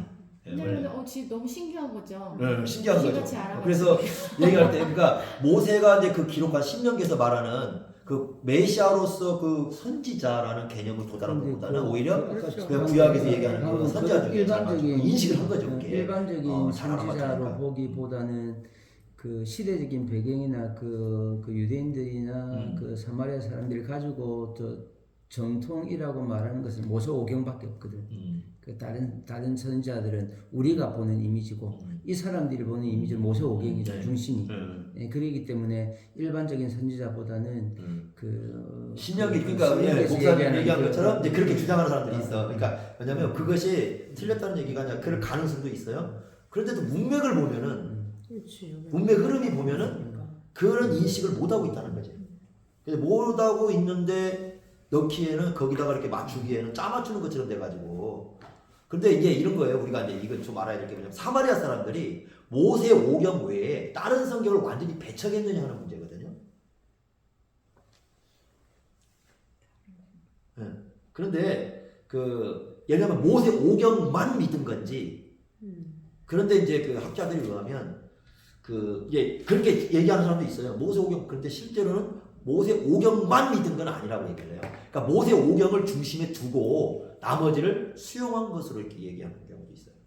그렇기 때문에 이걸 놓고 우리가 이제 뭐 그 당시에 안 가보니까 우리가 잘 몰라요. 그렇지만 방금 말한 것처럼 신명기일 가능성도 있어요. 있지만 그런데 신명기 요한복음 전체가 신명기를 인용했을 때는 그 선지자고 메시아로 연결시켜 버리니까 메시아도 이렇게. 그런데 여기서는 지금 메시아의 인식을 또 못하고 있거든요. 그래서 이제 논란이 되는 거죠. 메시아로 인식을 못하고 있기 때문에 사실은 이제 그런 보다는 뭔가 훌륭한 한 선지자 정도 그 정도로 인식하지 않았을까. 뭐 모세 정도로 생각할 수도 있어요. 그러니까 신명기는 아니더라도 그냥 모세 정도의 어떤 좀 타고난 선지자 뭐 그런 정도 메시아 개념보다는 이제 그런 정도로 좀 인식하지 않았을까 이렇게 좀 생각을 해볼 수가 있겠죠.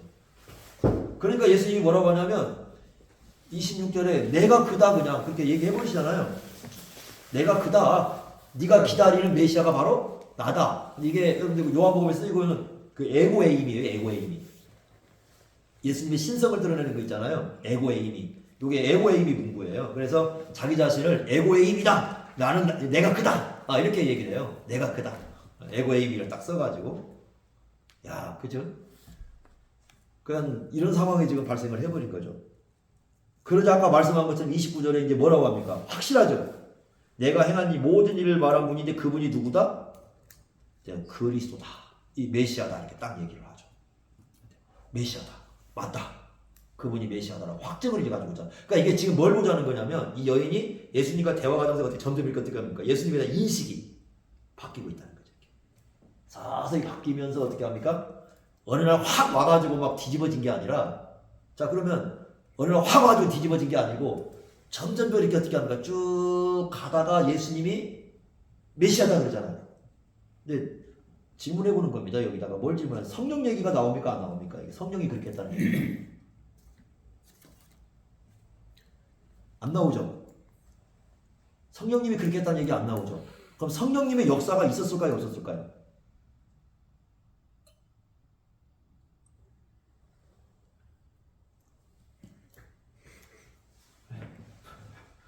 예수님이 성령님.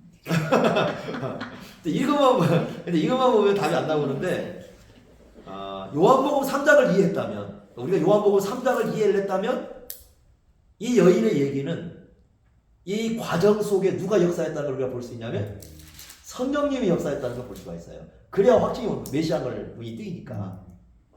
뭔가 이해가 되십니까? 그렇게까지 와야 돼. 그렇지 않으면 여인이 이렇게까지 올 수가 없어요. 그러니까 그 성령의 역사가 어느 날 임해가지고 갑자기 확 뒤집어지고 막 그런 역사로만 나온 게 아니고 이와 같이 점점 예수님에 대한 인식의 변화 속에서 누가 역사를 하게 되냐면 성령이 역사를 해요. 그러면서 태도가 완전히 달라지는 거죠. 또 하나 이제 여기서 생각할 게 뭐냐면 십자가와 부활은 알아요? 몰라요? 모르죠. 십자가와 부활을 하신 예수님과는 관련이 또 없어. 그러니까 뭐에 관한 근거에서만 지금 얘기하느냐? 구약의 약속만 지금 의지해서 하는 거죠. 구약의 약속을 따라서만 이분이 누구라는 거예요? 메시아다. 이렇게 인식을 했던 거죠. 아직은 십자가도 모르고 부활도 몰라요. 그죠? 그럼 이 여인에게 구원이 없나? 십자가와 부활을 모르니까 그건 아닌 거죠.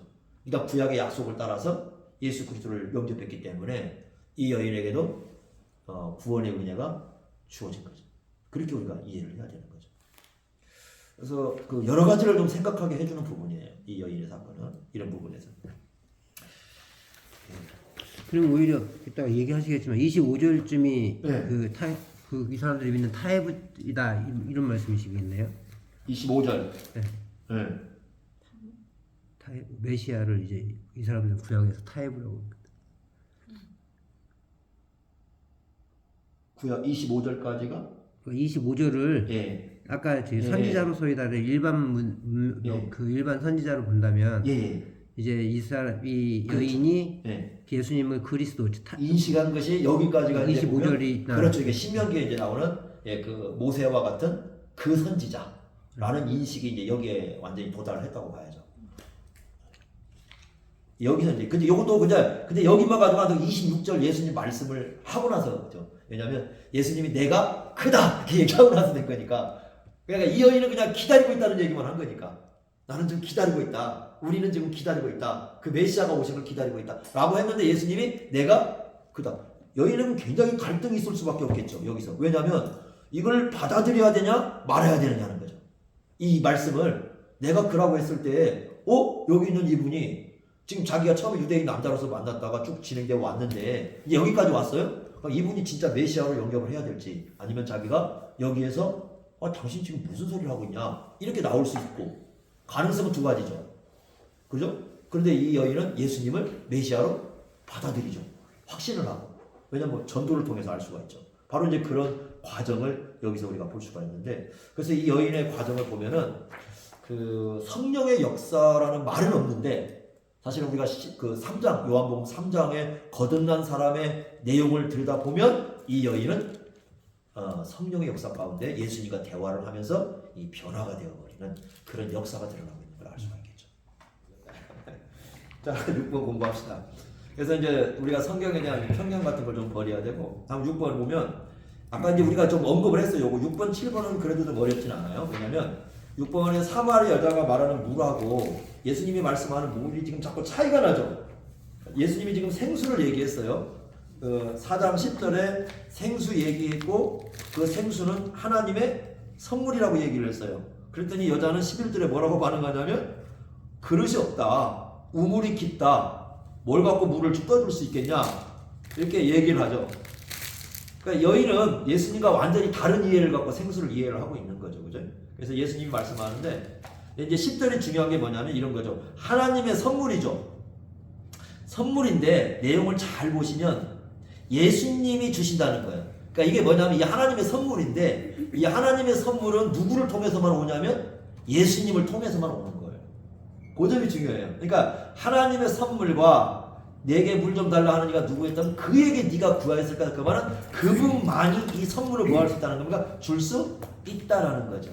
그러니까 이 생수는 예수님을 떠나서는 누릴 수 없는 거예요. 그러니까 예수님 안에서만 예수님을 믿을 때만 누릴 수 있는 거죠. 상당히 중요한 선물이죠. 그리고 이제 14절에 보면은 영원히 목마르지 않는 것이고 그 다음에 내가 주는 물은 내가 주는 물은 예수님만이 줄 수 있다고 얘기해요. 그 속에서 영생하도록 솟아나는 샘물의 영생과 연관이 되어 있고 예수님 안에서만 얻을 수 있고 영생이 이런 얘기를 하고 있거든요. 그래서 이 부분이 중요한 부분이에요. 그러니까 예수님이 말씀하는 선물은 일단은 아까 생수는 성령이시다. 그러니까 그 성령은 누구만이 주실 수 있냐면 예수님만이 주실 수 있다. 이게 뭐에 근거가 되는 거냐면 아까 그 7장 37절 38절도 되지만은 성령님을 얘기하지만은 요한복음 뒤에 가면 14장 16장 있잖아요. 그 14장 16장에 보혜서 나오죠. 그 보혜서 얘기할 때 계속 예수님이 주신다고 얘기를 하셔요. 그러니까 이미 14장 15장에 이 밑바탕이 되는 말씀이에요. 그러니까 어떤 성령을 보내실 건가? 그분이 누구신가? 오셔서 무슨 일 할 것인가? 그런 얘기를 하게 되는데 그 14장 15장에 나오는 보혜사 성령님의 바탕이죠. 그러니까 그건 하나님의 선물이고 그 보혜사 선물은 누구만이 주실 수 있는 거냐면 예수님만이 주실 수 있는 것이다. 이렇게 말씀을 해요.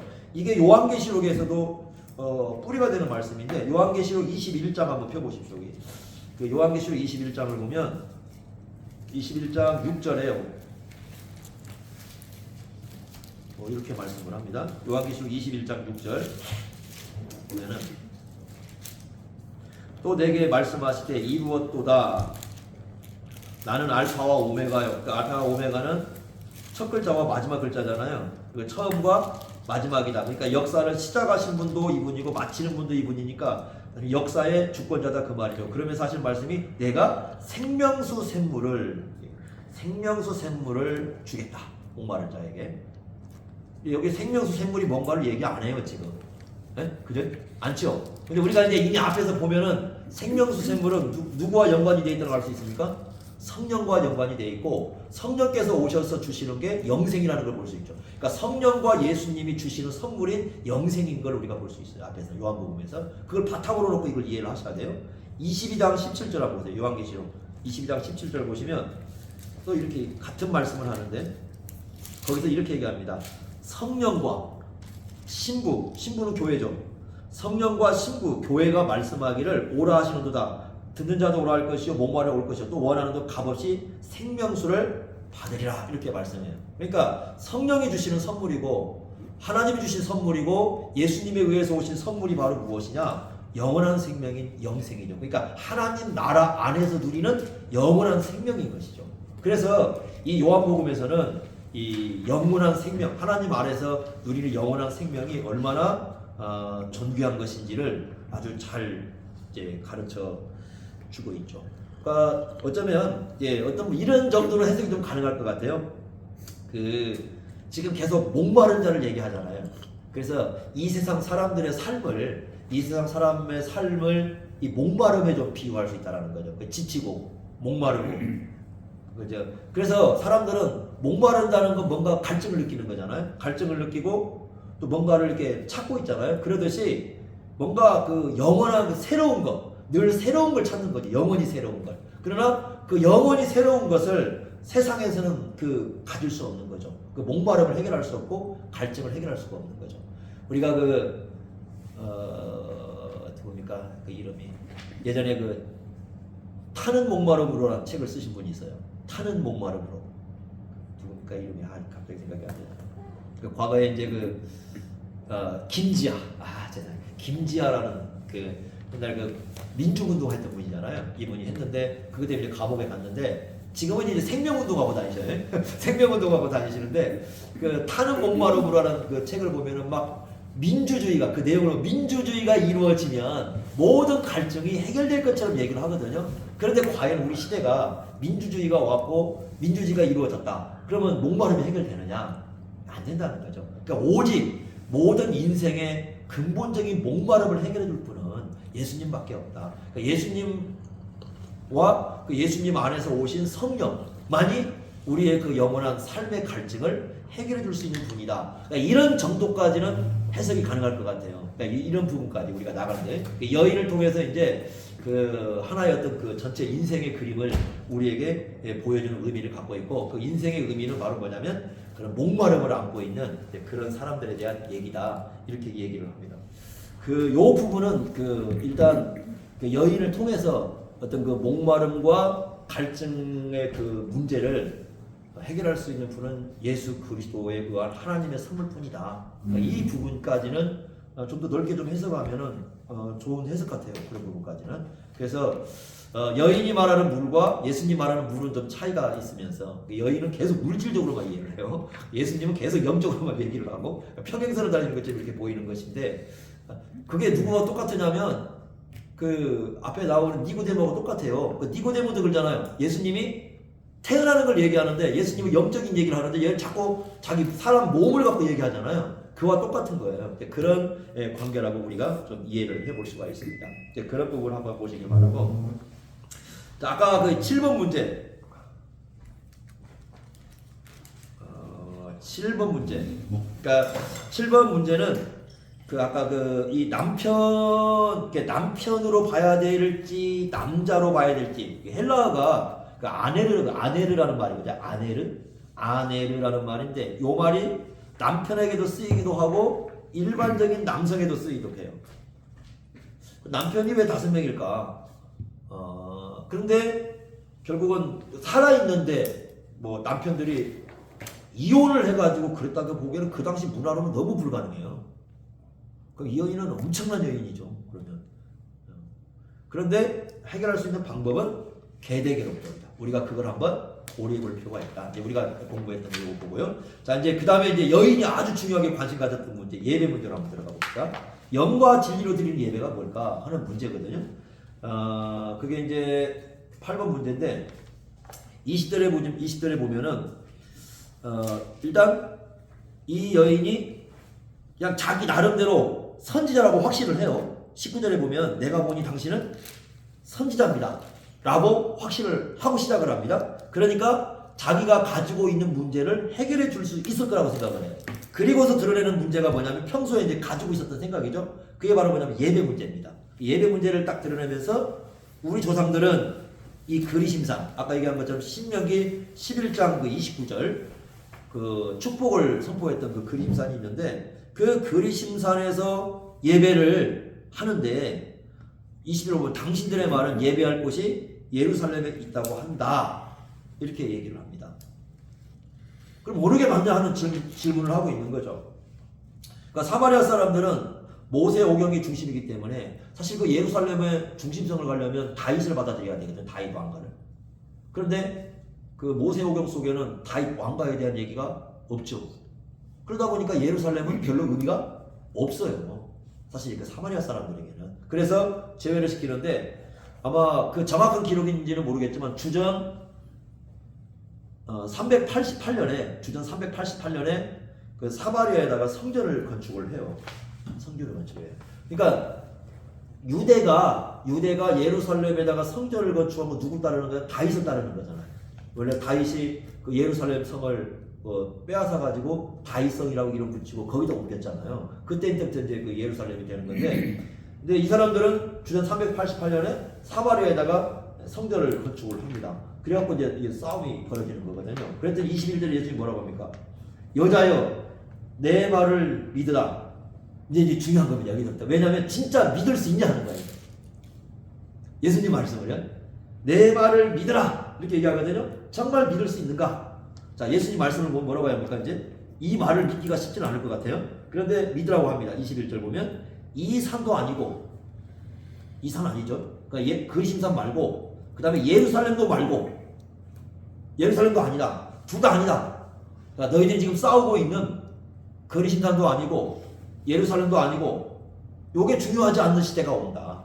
그러니까 예배 장소가 어딘가 이게 별로 중요하지 않는 시대가 지금 왔다.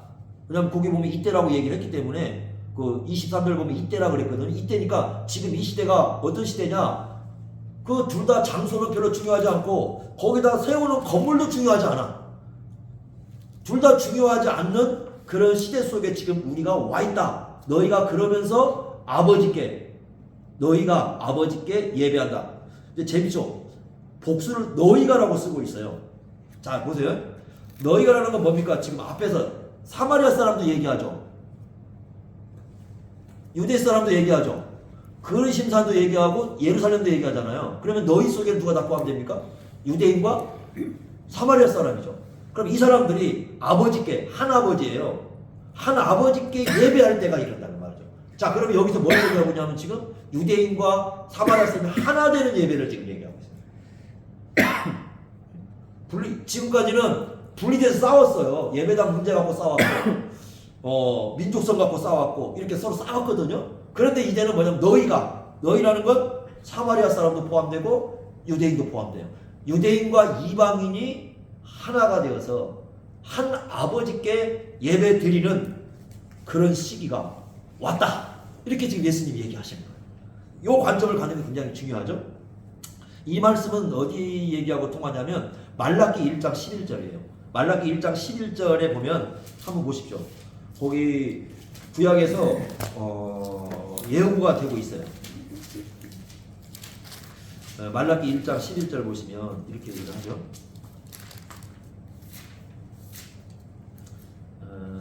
만군의 여호와가 이르노라 해 뜨는 곳에서부터 해 지는 곳까지 이방 민족 중에서 이방 민족을 언급을 하죠. 내 이름이 크게 될 것이다 그러면서 각처에서 내 이름을 위하여 분하고 깨끗한 예배를 드린다는 거죠. 자, 지금은 이제 어떤 예배를 하냐면은 지금 어느 이렇게 여기 중앙성소 있잖아요. 계속 중앙성소였죠. 예루살렘이라는 중앙성소. 그다음에 사마리아 사람이라면 요 중앙성소가 있는데 중앙성소에서 드린 예배 말고 이방인들이 각처에서 드릴 수 있는 예배가 이루어지는 시대가 온다는 거죠. 지금 말라기 예언이죠. 그러면 이미 구약에서부터 뭐에 대한 지금 그 예고를 하고 있냐면 이제 어떤 중앙성소, 한 성소 안에 중앙성소에서 예배를 드리는 그런 시대가 사라질 것임을 이미 말라기에서 예고가 되고 있어요. 그러죠? 근데 이 예고니 말라기 우리가 마지막에 보면은 엘리야 얘기하고 엘리야가 오시고 난 다음에 그 뒤에 오시는 분이 계시잖아요. 메시아까지 언급이 되고 있거든요. 그러니까 메시아 예언과 맞닿아 있는 내용이죠. 예수님께서 말씀하는 게 뭐냐면 이제는 이것도 중앙성소가 아니다. 그러니까 지금은 이런 게 없어요. 거룩한 장소 이런 거 없어요.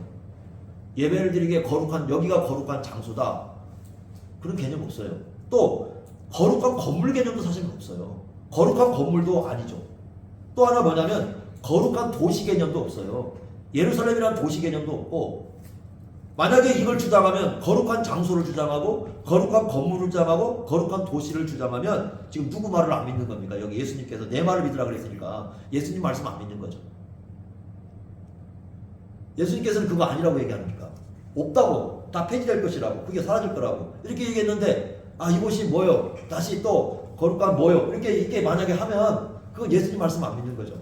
그래서 그 우리 시대에 지금 성시화 운동 같은 거 하잖아요. 그래서 좀 생각을 해봐야 돼요.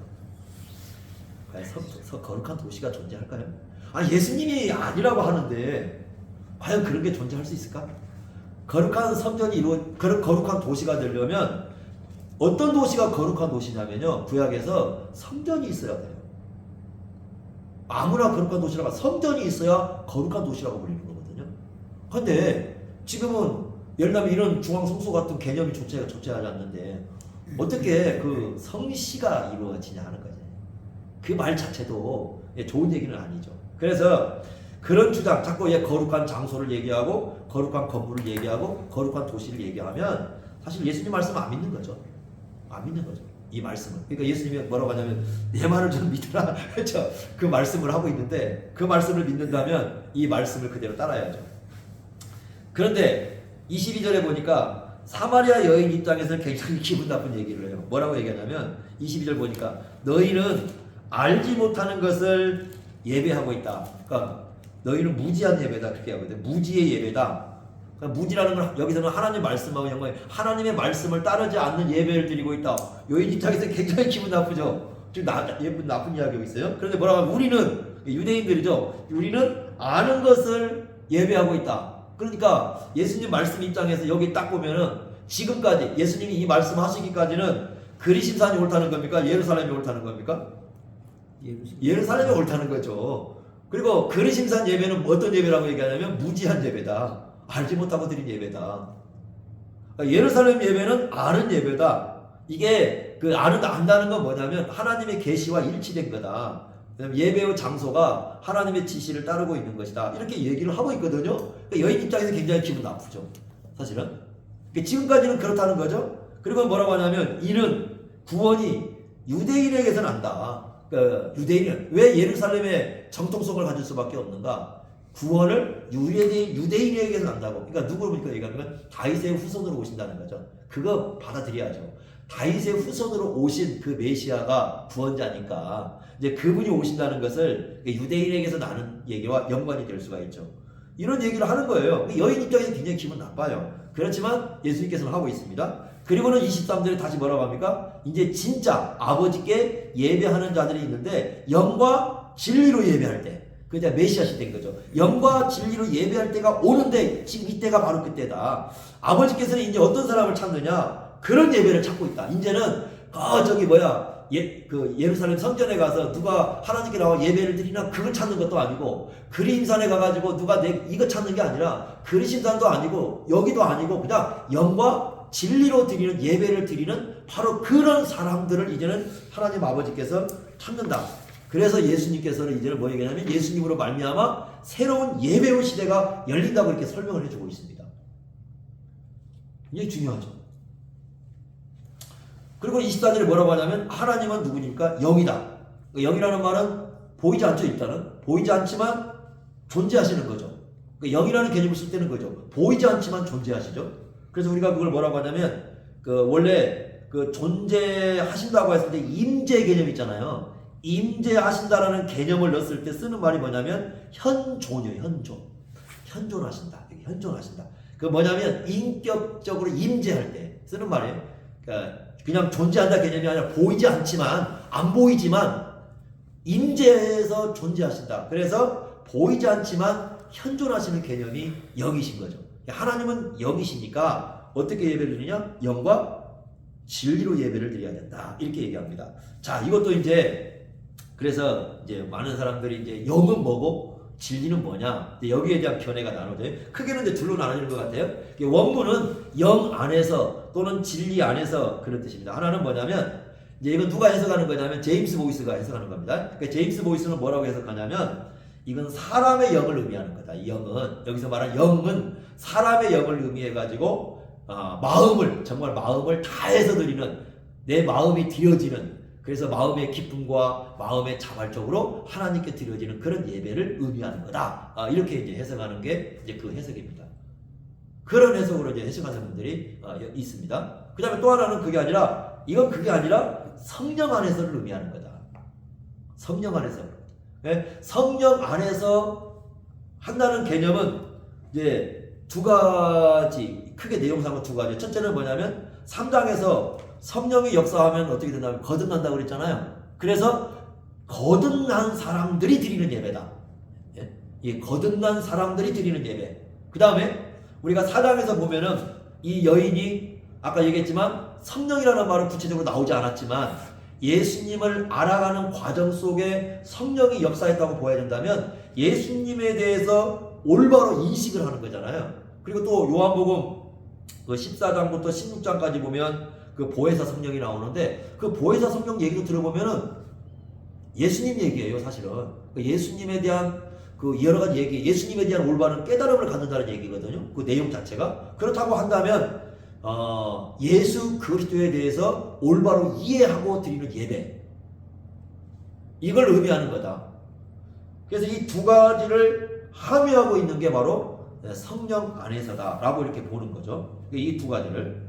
자, 그 다음에 진리 안에서는 이것도 요한복음에서 진리라는 말은 두 가지 의미로 쓰이고 있어요.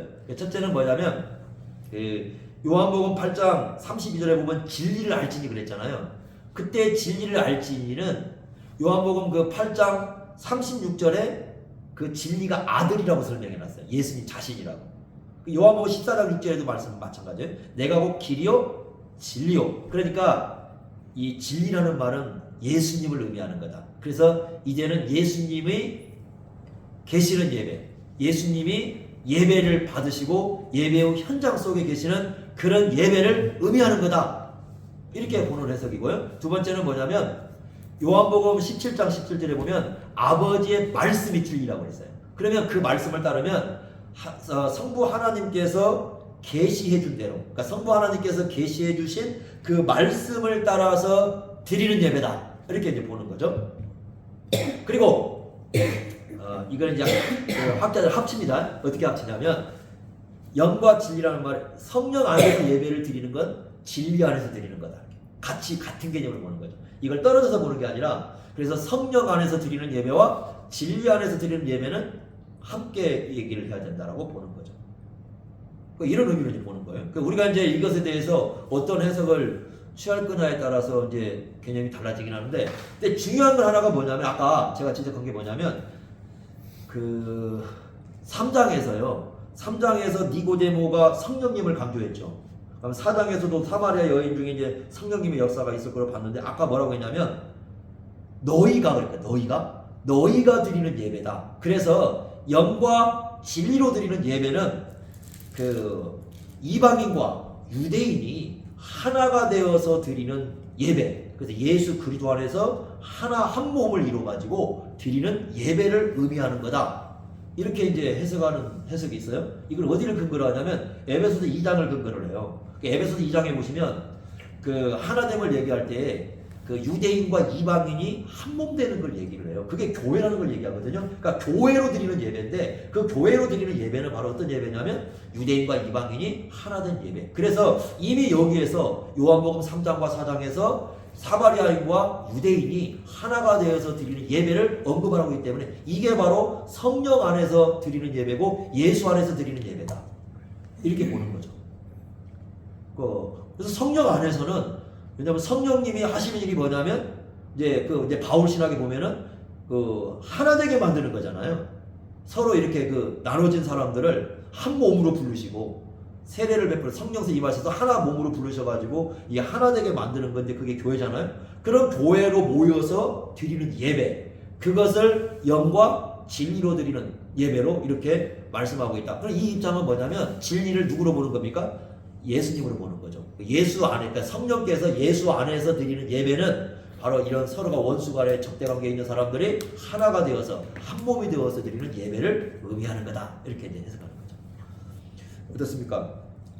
어느 게 제일 나아 보일까요?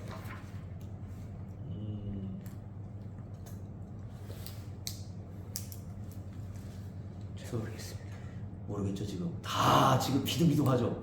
그래서 이거 영과 진리로 드리는 예배가 이게 설명하기가 그렇게 썩 쉬운 얘기는 아니에요. 근데 그 목사님들이 이제 항상 그 예배할 때 영과 진리로 예배를 드립니다 그러는데 도대체 그게 무슨 의미인가? 어떤 의미를 갖고 그 얘기를 쓰고 있느냐라고 질문을 해버리면 이게 설명하기 쉽습니다. 근데 이제 해결하는 방법이 하나가 있습니다. 어떤 해결하는 방법이냐면 요한복음의 묘기인데, 요한복음은요 요렇게 해석할 수도 있고 요렇게 해석할 수도 있는 부분을 남겨놓은 게 있어요. 그거 무슨 말이냐면 두 개를 통합적으로 한번 같이 함의를 해서 함께 이해를 하고 받아들이는 것이 좋지 않는가라는 그 의미의 그 내용들을 많이 담아놓고 있어요. 요한복음에는. 요것도 그렇게 좀 보면 좋지 않나 싶어요. 이 내용 자체가요. 그래서 어쨌든 성령 안에서 드리는 예배는 거듭난 사람들이 드리는 예배죠. 맞죠? 그러면 이제 이게 뭐가 안 맞는 거냐면 예수 안 믿고 구도자 예배를 드린다고 하는 예배가 좀 문제가 좀 있을 수가 있어요. 그렇게 되면 거듭남이 없이 이제 예배를 드리는 거니까 이제 그러면 문제가 될 수 있고, 그 다음에 그건 기본으로 맞아요. 성령께서 역사를 해야 거듭난 사람만이 아버지께 예배를, 더군다나 누구에게 예배를 드리면 아버지께 드리는 거거든요. 하나님을 아버지로 부르는 사람만이 드릴 수 있는 예배예요. 그러면 자녀가 돼야죠. 하나님의 자녀는 거듭난 사람이죠. 어쨌든 성령의 예배는 거듭난 사람이 드리는 건 맞아요. 그건 맞고, 두 번째, 예수님에 대한 올바른 인식. 왜냐하면 이제 신앙 예배는 누굴 예배한 예수님을 예배해야 되잖아요. 그래서 초대교회 때 이 북글로 보면은 거의 다 누굴 예배냐고, 디다케 같은 경우도 예수 예배한다고 나와요. 예수를 예배한다. 그러니까 예수님을 예배하는 거거든요. 그런데 이거 유대인 개념에서 생각할 수가 없는 거죠. 그러니까 예수님을 하나님으로 받아들일 때만 가능한 거예요. 하나님의 아들로.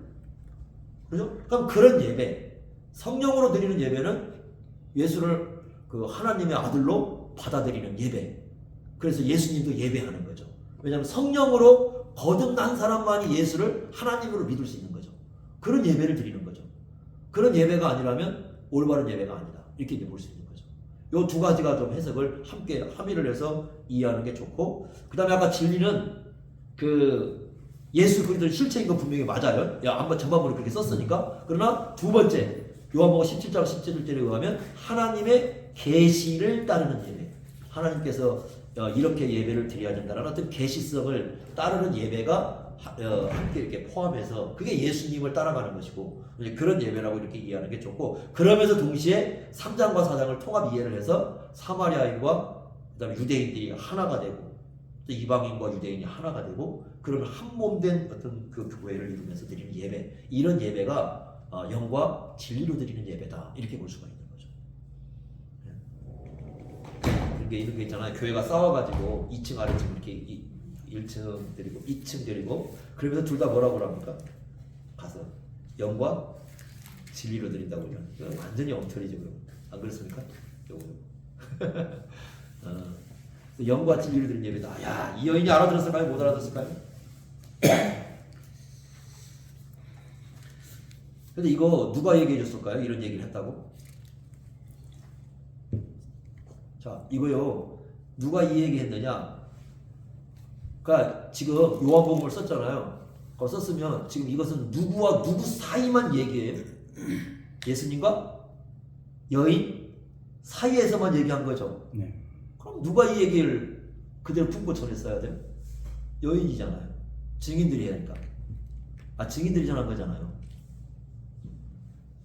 그렇다고 한다면 이 여자분은 어떤 분인지 모르겠지만 대단한 분 아닙니까? 예배가 뭔가를 이렇게 가르쳐서 우리 시대의 예배를 결정해 준 분이에요. 그러잖아요. 우리 시대의 예배를 결정해 준 분이에요. 어떤 얘기인지 모르나요? 그래도 정말 우리 시대의 예배가 어떤 예배가 되어야 되는가를 잘 전해주신 분이죠. 이 여인에게 우리는 많은 빚을 지고 있죠. 이 여인이 없으면 끝까지 사람들은 어떻게 해야 돼요? 그냥 이쪽 건물 얘기해야 되고 땅 얘기해야 되고 막 그래야 되거든요. 그런데 이 여인 얘기에 따라서 정말 우리는 영과 진리로 예배 드리기 위해서 애를 쓰는 거잖아요. 안 그렇습니까? 그러니 이 여인은 얼마나 우리가 감사하고 고마워야 할 여자죠. 그러니까 함부로 죽일 여자 만들지 말라는 거지. 네? 9번째 봅시다. 그러면 사마리 여자가 동네 가서 한 얘기 뭡니까? 내가 행한 일을 봐라. 내가 행한 일을 보라는 거죠. 29절에 보면은 그때는 내가 행한 일을 보아라 이렇게 얘기를 합니다. 이분이 누구다? 이제 그리스도이시다. 재밌는 28절에 보면 뭘 버리고 갔냐면 물동이 버려두고 갔대요. 물 길러 온 사람이 물은 안전하고 가서 예수님 전하고 있잖아요. 그렇죠? 물동이 버려두고 그러니까 이제 지금까지 살아온 삶 별로 중요하지도 않아. 지금 여인에게 가장 이 중요한 건 예수님이 돼버린 거죠. 그래서 물동이를 버려줬다는 것은 어떻게 보면 그림이에요. 그림. 그러니까 물동이를 버려줬다는 건 지금까지 여인은 항상 물동이를 입고 다니니까 지금까지 살아온 삶은 별로 중요하지 않아. 이거죠. 지금까지 살아온 삶은 별로 중요하지 않아. 이제 내가 예수님이 메시아인 걸 깨달았어. 이게 나에겐 중요해. 그러니까 이제는 삶을 어떻게 하냐면 예수님 물동이 중심이 아니라 예수님 중심으로 편성해버린 거죠. 지금까지는 물동이 중심으로 살아가지고 물동이를 중심에 살아왔다고 한다면 이미지가 그래요. 물동이를 중심에 살아왔던 여인이 예수님을 깨닫고 난 다음에는 예수님 중심으로 해서 모든 삶을 재편성하는 거죠. 그리고 확신해가지고 증인을 하고 그리고 30절 보니까 이 여인이 뭐합니까? 사람들을 예수님께 데리고 오잖아요. 대단한 일을 하는 거죠. 예수님께 막 사람들을 막 데리고 옵니다. 이렇게 제자들도 하는 이런 사람 별로 없죠. 아니 한둘씩은 데려오지. 안드레가 베드로 데리고 뭐 이런 데는 있지만 막 동네 사람 데리고 그런 사람 없잖아요. 안 그래요? 그 여자의 힘은 무서워요. 여자들은 그 능력을 발휘하면 동네 사람들 다 데려오는데 남자들은 하나씩밖에 못 데려와요. 그래서 하나씩 겨우겨우 데려오는데 여자분들은 나서면은 동네 사람을 다 물고 옵니다. 그래서 여자분들의 힘은 무섭습니다. 자, 그래서 그렇게 반응이 되었다라는 거 우리가 보시고요. 네, 10번째 보시면 나의 양식이라는 말을 씁니다. 나의 양식. 나의 양식은 34절 보시면 이렇게 얘기했습니다. 나의 양식은 나를 보내신 이의 뜻을 행하며 그의 일을 온전히 이루는 이것이니라. 지금 뭐 갖고 이 얘기를 하는 겁니까? 이 여자가 사마리아 여인이 예수님을 믿게 되었고 사마리아 여인을 통해서 동네 사람 예수님께 왔잖아요. 그 얘기하는 거예요. 이게 지금 그러니까 사마리아의 온 뜻이 분명하죠. 그 뜻을 지금 어떻습니까? 이루고 있다라고 얘기를 합니다. 양식이라는 말을 왜 썼을까요? 양식. 그 두 가지 의미일 것 같은데 첫째는 뭐냐면 사람이라는 존재가 먹어야 살잖아요. 그러니까 양식이 있어야 그 존재가 유지가 되는 거거든요. 그런 의미에서 양식이라는 말은 예수님이 사마리아에 들어온 존재의 의미, 그러니까 이곳에 지금 존재하고 있는 의미, 그걸 얘기한다고 하나 볼 수 있고요. 두 번째는 그 배고픈 사람이 먹으면 만족이 오죠. 이게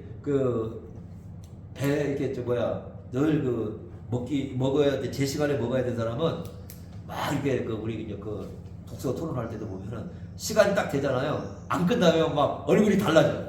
표정이. 그런데 먹으면 또 얼굴이 또 달라져. 만족이 오는 거죠. 그러니까 양식이라는 개념은 두 가지 의미라고 봐요. 하나는 만족 개념. 만족을 주는 것이다, 이게. 또 하나의 개념은 뭐냐면 존재의 근거다. 이렇게 얘기를 합니다. 그래서 그게 뭐냐? 아버지의 일을 온전히 이루는 일이다. 이게 예수님의 기쁨이고 예수님의 열정이라는 것이죠. 그래서 이 말씀을요, 몇 군데 쓰고 있습니다. 우리 가장 기억나는 건 뭡니까? 십자가상에 돌아가실 때 뭐라고 합니까? 다 이루었다. 그 표현 쓰고 있죠. 요한복음 6장 한번 보시죠. 요한복음 6장 38절에 6장 38절 보시면 예수님이 오신 목적을 말씀하고 있죠. 6장 38절 내가 하늘에서 내려온 것은 내 뜻을 행하려 함이 아니요 나를 보내신 이의 뜻을 행하려 함이다. 이게 예수님의 양식이라는 거죠. 그러니까 예수님의 존재의 의미고 예수님에게 진정한 기쁨을 주는 것이 바로 이것이다. 이렇게 얘기를 하고 있습니다. 또 한 구절 이렇게 쓰고 있는 거 있죠. 요한복음 17장 4절이죠. 요한복음 17장 그 4절에 보시면 예수님께서 자기 전체 그 삶을 말씀을 하시는데 17장 4절에 뭐라고 하시냐면 아버지께서 내게 하라고 주신 일을 내가 이루었다, 성취했다. 그리고 이 세상에서 영화롭겠다 이 말씀을 했는데 그러면서 십자가에 돌아가실 때 뭐라고 합니까? 다 이루었다. 그래서 요한복음을 보면은 예수님께서 아버지의 뜻을 성취해가는 그 장면이 나오는데 그래서 사마리아 여인을 찾아갔고 사마리아 여인이 예수님 믿었고 사마리아 여인에 의해서 사마리아 사람이 예수님께 왔고 그건 다 뭡니까? 아버지의 뜻을 성취해가는 과정이다. 이렇게 얘기하는 거죠. 전체 하나님 아버지의 뜻을 이루어가는 것이다. 계획을 이루어가는 것이다.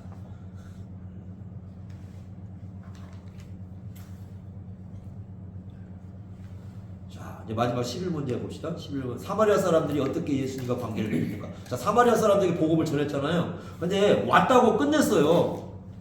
그 앞에 그 동네 사람들에게 얘기를 했고 그 동네 사람들이 왔거든요. 예수님께 왔는데 다시 또 한번 여기에 아주 중요한 얘기를 계속 언급을 좀 하고 있습니다. 말할 뿐만 아니라 더 구체적으로 얘기를 하는 거지.